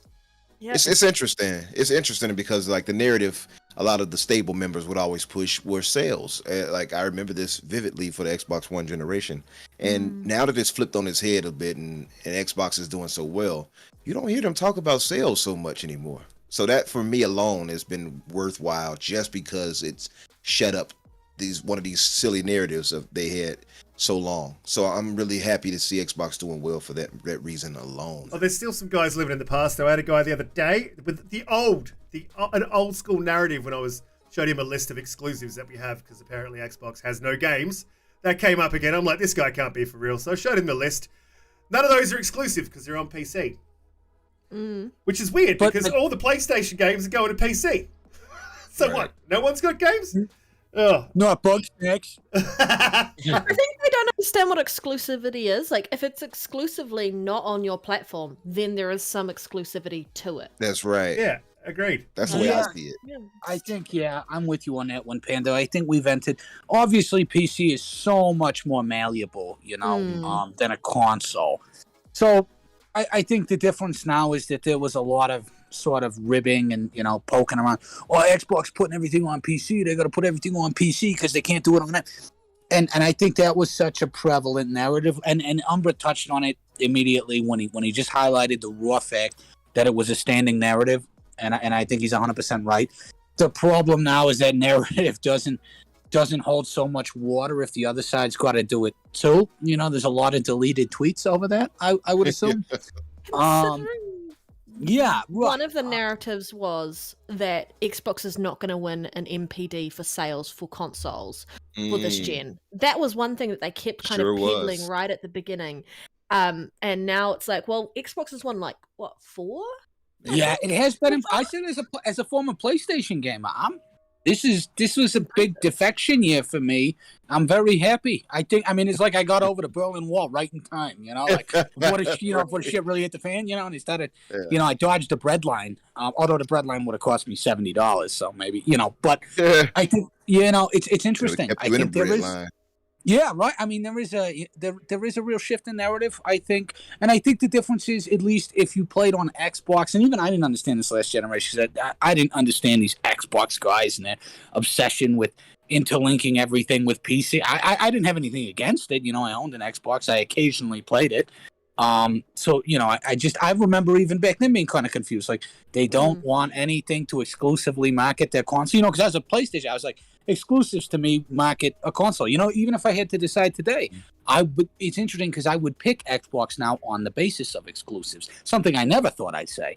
So I think the narrative is changing, and I think it speaks to a lot of fundamental shifts in the landscape of the industry and what the consumer market looks like. And you're seeing it coming out of Sony now. They're actively talking. We want to go to PC. We want to expand our exclusives. We want as many people. But you're right. But are they too late? It's Xbox pushed all this PC stuff, and now it's bearing fruit. Yeah. Game Pass. We all have Game Pass Ultimate. We can put it right up on our PC. It's not too late for PlayStation. I think it's too late for some of their community. Yeah, their community is so stuck in the past. I agree. They say they're massive hairy feet. They're not even open to change or open to improvements. They want it to stay as is, and it's like I heard that risk. Reality is, it doesn't stay that way. I'm not an advocate for sales in that sense. Like, I don't really care about sales. It's nice to see that Xbox is doing really well around that front, especially in the UK, where predominantly Xbox was the absolute rubbish last gen. That's crazy. But it's like, now they're starting to see that sales aren't the be-all and end-all of how you measure console success. Yeah. And it's nice that they are starting to see that, but there are still some of them that cling on to sales, and all of them are quiet now when Xbox comes up. Like, us gamers come up and go, well, did you see last month's sales figures? And they're all quiet because they can't use that as a narrative point anymore. But what's it been, 3 months consecutively? 4 months consecutively? Almost? Something like that. It's starting to get... One month is an anomaly. 1 month's an anomaly, right? 2 months, okay, or 1 month's luck. 2 months is take it on. But when you're 4 or 5, when you're at the point where you're going an entire financial quarter, and the that's a trend, Considering Horizon Forbidden West came out, only to be, point. Yeah, exactly. By Elden Ring and everything. Elden Ring, yeah, exactly. Horizon Forbidden West came out. Elden Ring was like holding my beer, GT7 was like, give me your checkbook. Yeah, exactly. Yeah, and the thing is, they're talking a lot about, they're complaining about a third party. I know you guys saw that tweet that I posted of a whole bunch of fanboys complaining about Elden Ring stealing their thunder. Yeah. Like it's ridiculous. Yeah. It's like, dude, it's Now they insane. try to claim it's easy. Competition. Yeah. Oh, Now they try to claim it's easy now. Like Steph was talking about it in the chat. He pointed out. He said, "Now apparently Elden Ring is easy," and it's like, what narrative will you all use now? Because we know it came from a stable easy. member. Yeah. Yeah, it's not easy. It's more accessible and it's easier than certain other Souls games, but it's not easy by a long shot. No. So it's just anything they can use to try to downplay it. We've made it it's more success. accessible, I think. But Yeah. now they're That's it. Well, attacking I a think third-party that was game. Like I kind of understand them attacking the competition, but the third-party game isn't competition. It's It's competition for those them because sales it are takes on away your- from their first on party. their That's all that console matters. too. Well, right, but Yeah. I think Pete brought up why. I think Pete made the best point. Why is it so much more appealing? Because, and it's in the opening statement. I mean, they didn't even try to hide it. It was designed not for a Western audience, but it was a Western-inspired game. And I Sure. think that is invariably going to apply to appeal to a much larger fan base, especially with Xbox. Right? We enjoy Western games far more than Eastern games. I mean, that's just True. the nature of our fan base, and I mean, it's true of me. I know Reality. it's true of Pete. And I think Pete brought that up probably about 6 weeks ago, and I think that's a huge factor. They just opened up a little bit, and I think they appealed to a wider market. And Horizon is a great game. I was playing it. I'm still like 45 hours into it. I love that game. I thought it was great. I haven't touched it since Elden Ring came out. So there is something to be said for that. I was part of its downfall. I abrogated and abandoned it. It's still interesting to see the deflections that are going on Twitter about saying like it's because of Microsoft's opening their wallet for the allocation for the chips and all of that. Right. And it's like it's really got nothing to do with that when you really think about it, because Xbox was initially like splitting their yields around where they were putting their consoles when they were upgrading all their server racks to the Series X variants. And now they don't need to, or at least not as much on that side of things. So they can focus on putting those consoles out to market to consumers. And that's where we're seeing like people are trying to downplay the availability of Series X and Series S consoles as it being an unwanted product. And I think that is so disingenuous to reality of the fact is if the PlayStation was widely available, that wouldn't be a downside for them. That would mean that more people get to play it. But because it's Xbox and a lot of them can't get hold of a PS5 and PS5 isn't doing as well as they want it to, they're trying to come up with any way or shape or form to create a narrative that helps them covet their plastic box and their purchase for this. Justify their side of purchase. Justify it. Absolutely. It's really frustrating. And that you kind of I think you bring up a good point there when there was a recent thing about Microsoft paying for chips. I doubt that that's true, and the reason so that not we're true. seeing some availability here is because when you talk about Microsoft v Sony, when it comes to producing software hardware, Microsoft produces 10 times more hardware than Sony. So of course it's going to have priority when it comes to chips. If you're buying hundreds of thousands of millions of chips, and then Sony's only buying, say, 1 million, 2 million, which company are they going to prioritize there? As well as the yields. I mean, they've got a higher clock speed, so they don't always yield. They don't get past. So there's obviously problems there. I think Sony was probably, well, I'm not going to say stupid, but I don't think their strategy for their console this generation was as clever as their past generation. Well, Xbox looks at it like this way because you've got the cloud aspect. If you can't get a next gen console, you can, and you're in a country where you can have xCloud available. You can play next gen titles on old gen consoles.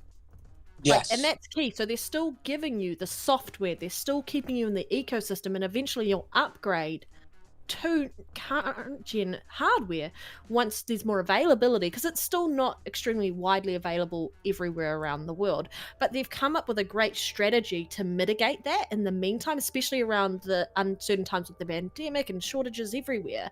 Whereas PlayStation doesn't have that yet because the infrastructure behind PSNow and PS Plus isn't quite there at a point where they could easily implement what Xbox is doing. So you can definitely see the shortcomings with what PlayStation has been doing comparatively to what Xbox is doing when you're looking at allowing gamers to not be left behind. They've had to stick with the cross-gen games. And eventually you won't need that on the Xbox side because cloud gaming is going to come in and supplement the people who haven't yet quite transitioned over to current gen hardware. Yeah, well said, Panda, and I don't think that can be overstated how much of an effect that's going to have. And not only that, it's also going to allow Microsoft to transition to next-gen gaming a lot sooner than PlayStation will. PlayStation have got 140 million PlayStation 4s out there in the world, and they just can't get rid of that base without them being able to access a PS5. And with the chip shortage at the moment, that's incredibly difficult to do. Yeah, I think just Xbox they planned ahead. They had a great vision of what they wanted to do with this generation, and I think they benefited. Executing it really well. They benefited from Xbox One, and they saw a lot of what they did wrong with that generation, and they're fixing it this generation, and it's definitely paying dividends. We will move on to the next topic, which is just a very quick one. I think it's a bit sad.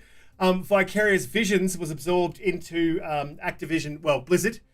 They're now known as Blizzard Albany, and they're fully integrated, and they'll be working as a support studio. This is a company that did Tony Hawk 1 and 2. Yeah, in my opinion, it's a bit of a shame. And I hope that when Microsoft does acquire Activision Blizzard, they reverse this decision and give Vicarious the opportunity to produce new IP. Did you guys catch this in the news? I caught it, yeah. It's interesting. I mean, they've got a lot of things. Tony Hawk was one of them. They did an online multiplayer back in the late 90s called Terminus, was kind of one of the first one of those. They've worked on, I think it was one of the Spider-Man games before Insomniac kind of, got that and it migrated to SIE. They did, I think they worked on some Star Wars games, some Crash Bandicoot. I mean, it's a studio where if you played kind of like PS1 or N64, if you were playing in that era, you remember seeing the logo, kind of contort itself on a black screen. I don't know so much if it's necessarily a bad thing, like you're saying. I'm not saying it isn't.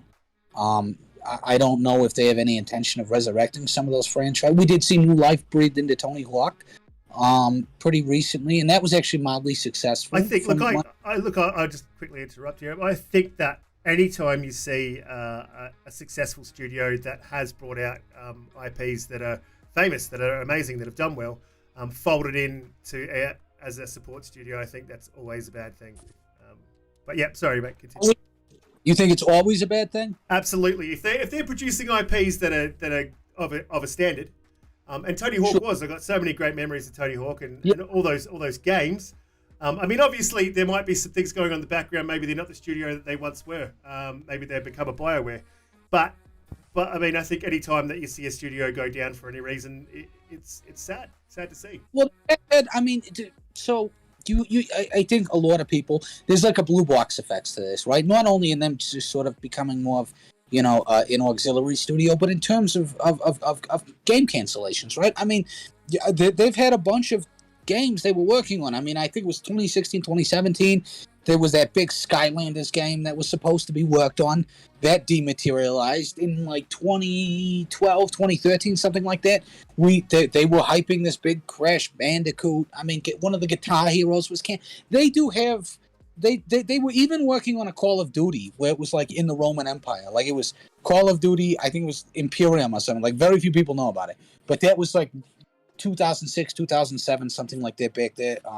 So they have a history of canceling it. As good, they've produced great games, great titles, but they're not without a pretty magnanimous list of failures. So I don't want to call it a failure outright. It may end up being that, but I don't think it's necessarily bad what's happened. We have to see what comes. So I don't want to pass judgment on it, but I think the idea that there's somehow this great studio that just didn't get its accolades and is now sort of being corporately, absorbed into a larger entity for no reason. It's going to kill creative talent and IP development. I think that's a premature judgment. Has there been a press release about this at all around what the studio itself is thinking or anything like that, or has it? Not to my knowledge. But they said that they will be working on their own games, but within the Activision universe. So Maybe an they will IP, still, or- yeah. So they'll still be working on their own IP. I mean, these guys are behind Skylanders and Tony Hawk Pro Skater, and they did a little bit of Crash Bandicoot as well. Yeah. And they actually worked recently on Diablo 2 Resurrected, but supposedly they have said, and they are still going to be in Albany. They are going to be working on their own games, but they're going to be working on their own games within the Blizzard Activision IPs. So I don't know. I suppose we'll have to wait and see.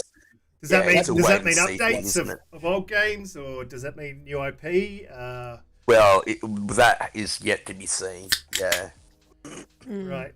Okay. Well, look, we'll move on to. I've got to start to wrap pretty soon. There was one more topic that I wanted to cover. That is a slightly pony topic, and then we'll move to our put this on your radar, which is awesome this week.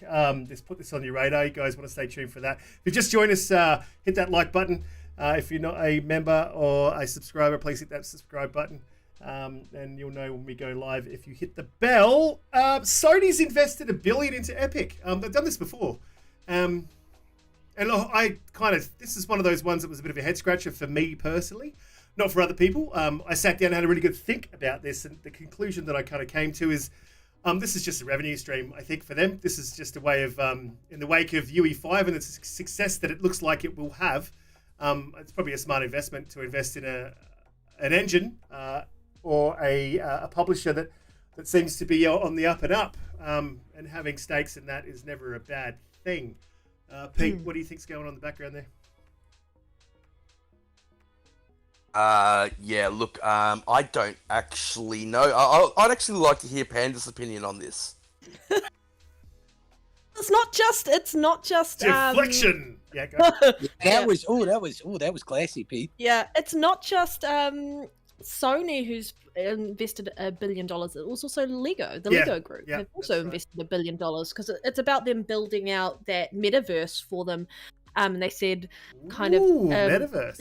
Yeah, it's about building out a metaverse that Epic Games is wanting to do, and obviously creating environments where they do have family-friendly environments. And they said what they noticed as a trend coming from the pandemic is a lot of people were jumping on like Fortnite and other games, not really to play the games, more just to hang out with each other type thing. So they're wanting to kind of build that out and invest that in. I think there's so many things that we could probably look into this whole topic and kind of delve into. But it'll be interesting to kind of see what actually happens in reality. It's a lot of money. And it's so ambiguous at the moment because no one really knows what's going on. I'm more of the mentality of wait and see, because I don't really know what this metaverse for Epic's going to look like. I still don't fully know what the metaverse for Xbox is going to look like, because it's something that we can't see yet because we're just in that point where we're transitioning into it. And I think a lot of the companies still have a lot to talk about and explain their vision and what's going on there. But I mean, it's a lot of money, and it just means that Epic has more money behind them to do what they want to do, whether that is in the gaming industry or building out their engine for other aspects, that because they do the UE can do movies and etc. etc. I don't know. It's a really hard topic to talk about, guys. Yeah. The one thing I will say is I find it incredibly strange that more Xbox studios are working with Unreal than Sony studios, yet Sony is investing, massive amounts of money into Unreal Engine. You would have thought if they were, and especially the type of games that Sony makes, those third-person, over-the-shoulder action-adventure games, which Unreal Engine is known for producing. Yeah, but that's the thing I thought about. And when you think about Sony, you've got to think about their proprietary engines, which are fantastic, second to none, really. And so I can't see it being an engine-driven decision. To me, it just seems like a revenue stream decision. I was just going to say that. It looks like another way for them to make more money. Yeah.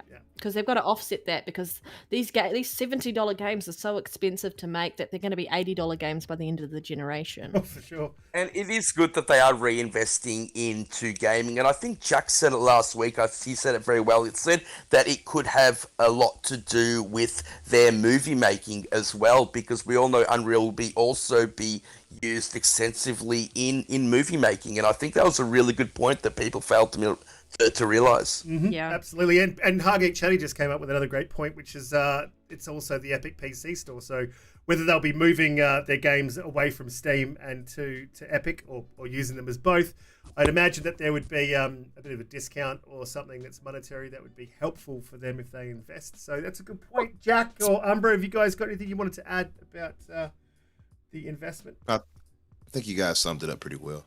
Yeah, it could be something as simple as just crowdfunding the continued. You know what I mean? It seemed pretty mundane. I don't know if it was a response, if it was sort of a financial response to something that happened. I mean, we all watched it where Xbox Studios, about half a dozen of them, 6 or 7 of them, were specifically highlighted, during that, Unreal. So, and they were put on stage. They got a whole 90 seconds, 2 minutes, something where Epic just went out and said, we're so great. We're working with Microsoft very closely, especially with Xbox and a lot of these first-party umbrella studios. It could be as simple as crowdfunding, continued development of UE5. It could be the films that they make at Sony. Like I was talking about with Pete last week. It seems pretty normal, pretty mundane. Yeah, absolutely. Look, we'll move on to our final segment, which is Put This On Your Radar. And this week I'm going to have sound for the trailer because this trailer is one that you don't want to miss. So, guys, you will be able to talk through it if you want to. But I'll hit the go button and you guys will be able to check it out right now. And then we'll come back, have a quick chat, and then we'll do our outros because it's Easter and everyone's got to get to their family. So all of you that did join us today, really appreciate it. But check this out.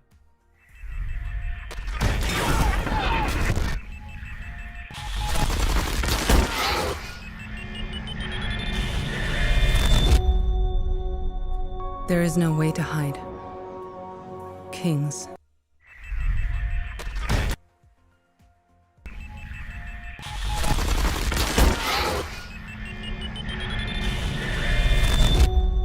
There's no way to hide. There is no way to hide. Kings. Kings. Barons. Barons. Queens. Queens. We give them different names, but they're all the same.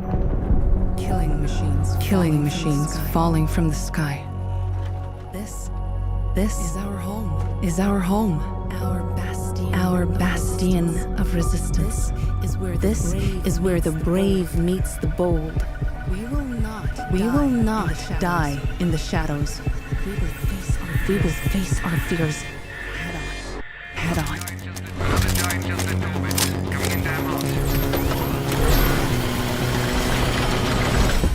Showtime.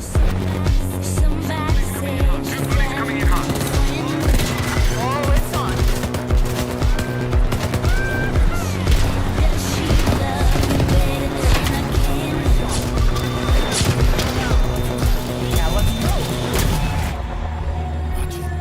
Watch out ahead. Scout ahead. Right there. Shit. Too many of them. Fall back.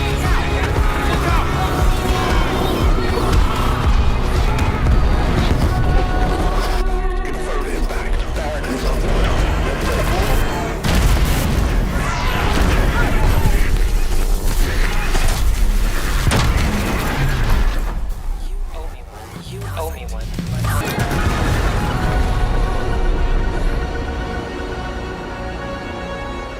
New contact. Breaking orbit. Southern Rust Belt. They will never stop coming.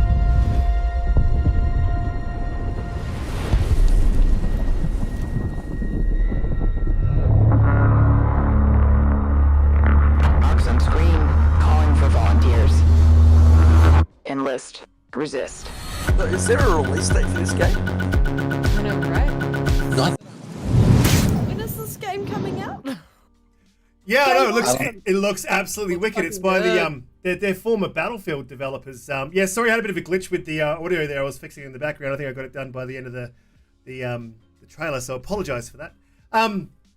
But yeah, it looks absolutely fine. It is slated for release in 2022. So this year, and they are actually alpha testing the game right now. And so I would get over to Twitter and follow How them. do I get on the? How do I become a tester? So it's Embark Studios. Embark Studios is making it, and like I said, they're former Battlefield developers, and that looks absolutely amazing. They showed that at the Game Awards. I think it was 2021. And I was on board like immediately, and I with Pete's the last one that we did was Slitterhead, and I was literally doing the vacuuming, thinking about what we could do for Put This On Your Radar. This popped into my head, and I was like, yes, that's right. Forgot about this game. I am really excited for this. I'm a former. This looks good. I'm a former Battlefield player. I played Battlefield for years and years, and this to me looks like they're going back to their roots, and they're not being. It looks like Battlefield meets Outriders. Yes, it looks wicked, and in third person too. You know, It really looks like Generation Zero, and Palpatine in the comments he said it too. I said it when I first played it. When I played Generation Zero and I saw that, I was like, is this like a sequel? I didn't know, but then it showed. I was like, oh, okay, it's a different game. Just a much prettier version of it. Super amazing, right? I'm probably going to get copyright struck for having that music playing, but oh, that music was horrible, by the way. Just want to throw that out there. That music was horrible. It does not go with that trailer at all. Yeah, I love it. I loved it. I didn't mind the music because it's as long as I'm playing the game, I don't care. Yeah, that was absolutely fantastic. Look, that's a fantastic game. Head over there and check it out. They are bringing in alpha testers right now to test the game out, so sign up. I don't know if they're doing it for console. It doesn't state, but I obviously let them know on the Twitter what consoles they have. It is only next gen though. So yeah, I'm pretty excited. You mean it's not coming to PlayStation because all their games? No, it's definitely. Yeah. I'm going to be hounding these guys until they let me test the game. All right, look, fantastic. We got our outros. Red Dead Panda is always amazing to have you on here. Your takes are always fantastic, and I love how you rib on the hooved brethren. Tell us where we can find you, what you're up to, and all about your podcast. GIP, I believe it's called. GIP. Yeah, the Gamers Initiative podcast. Appreciate being invited on and getting to talk about gaming every couple of weeks with you guys. It's awesome. But yeah, Gaming Initiative podcast. That is Saturday, 7 a.m. Australian Eastern Time. I think it is. I'm not sure if that's right now. 9 a.m. my time in New Zealand, 11 p.m. British Standard Time, and 5 p.m. Eastern Time. So that's Friday for you guys in the States, but Saturday for us in Australia and New Zealand. I do that weekly with Ashtray and Elite, but I'm on Twitter as well, Red Dead Panda, and then that's the number 1 at the end of it. You can always catch me on the community game night. Generally, for the most part, I will join the Australia and New Zealand one. I'm going to try and finish Guardians of the Galaxy. Yeah, I'm going to try and finish that. I've still got to finish it. I've had it a lot less time than you have, Risk It, so you know. with my And I'm gonna try that Colors game. What was it called? The one that's just True Colors. It's True really Colors. good. Yes, I wanted to play that last year, but I didn't pull the trigger on actually paying for it. So it's on. My town right there. I gotta rep it. Yeah. With my 5 kids give me heaps of time. I got 5 kids to feed. No, I don't. I've got 4. And look, Panda, we would have had you on the show a lot more often, but Ashtray threatened to forced to make me play Fortnite. Fortnite. So, so I was like, fair enough. Not worth it. Just not worth it. And to our amazing panel, Pete, thank you for persevering today. I know you've got a bit of a migraine, so we'll quickly just say where you can find you, what you're up to, and what you'll be playing. Oh, good, mate. Yep, I won't miss the show. I love talking gaming with you guys. Panda, always great to see you. Looking forward to killing you in Halo. That's why you've got a migraine, because you got beat by a girl, right? Never. Turn in your Y chromosome, brother. Yeah, I've taken it off him. Right. You guys can find me at JediKnightPete on Twitter, at JediKnightPete on Xbox. Looking forward to community game night. Yep, no worries. I'll move on to Jack. We have not, I'll just say as well, we've not done this before. Jack, fantastic. Thank you for coming on the show every week and giving us your takes. Tell us where we can find you, what you're up to. Blah, blah. Yeah, you can find me blah blah blah, right? Yeah, you can find me on Twitter at the Jack Astronaut, and that's really the only social media presence I have. but I'm on it quite often, so you can always get a hold of me. Again, it's so great just being on with you guys, and especially, Panda, thank you for coming through. Also, I got to reiterate it. I got to shout it out. You got to check out our podcast, Gamers Initiative Podcast. I was watching it this morning. Well, not this morning, this afternoon. Maybe this morning for her. We still haven't figured out time dilation yet. But it's great, very informative. Great panel there between her and Ashtray and Elite. And then the guests, you guys came through today. Actually, in really great numbers, and the interactions were great. The guys love talking to you. I love talking to you and interacting with you. You guys really make the show. Except for C-Steph. Except for C-Steph. Yeah. C-Steph. Your takes are always dumpster fires. It's great to have you, brother. Sort of. But C-Steph contrarian. I'm just busting. No, it's great. Thank you, guys. Again, this opportunity being able to come on and do this with you guys. I mean, it just makes my Fridays, mostly because that's all I have to do on Fridays now. But thank you so much. Love you guys, and I'll see you guys on Halo. Awesome, fantastic. Umbra, again, thank you for coming on the panel like every week, holding us down. And it is Easter as well. So all of you guys, thank you for coming on Easter. I know it's and all of the chat. So thank you for coming on Easter. Umbra, let us know where we can find you, what you're up to, etc., etc. Yeah, Good Friday, everybody who celebrates it. You all know you can find me under Umbra Infinite or Infinite Umbra on Twitter, and on Xbox you can find me under Superhavoc. And I would say PlayStation, you can find me under the same with an underscore in between, but I would never play with you because I only play my single player games on there. I'm going to be playing Lost in Random. I downloaded that. I'm going to try that out. Yes. I probably play some Horizon 5 tonight. And I'm going to play Life is Strange 2 and get through that so I can get to Hidden Colors. And yeah, and then I'm going to meet you all in Halo Community Night tomorrow.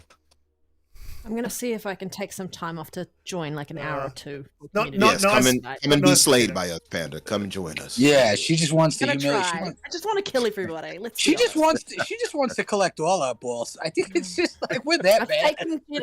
I've taken Pete's Y chromosome. I'm coming for everyone else's. Fantastic. She's trophy hunting on us, gentlemen. We're really losing one for the trophy. And I want to give a shout out to everybody who came and supported us. Everybody except Bushido. Yeah. I saw that. I see that comment you just made. What would that wall look like though, Panda? Like if you had a trophy wall? I just imagine what that wall would look like. Everyone picture that in your head with everyone's Y chromosomes. I don't think we want to picture hanging off the wall.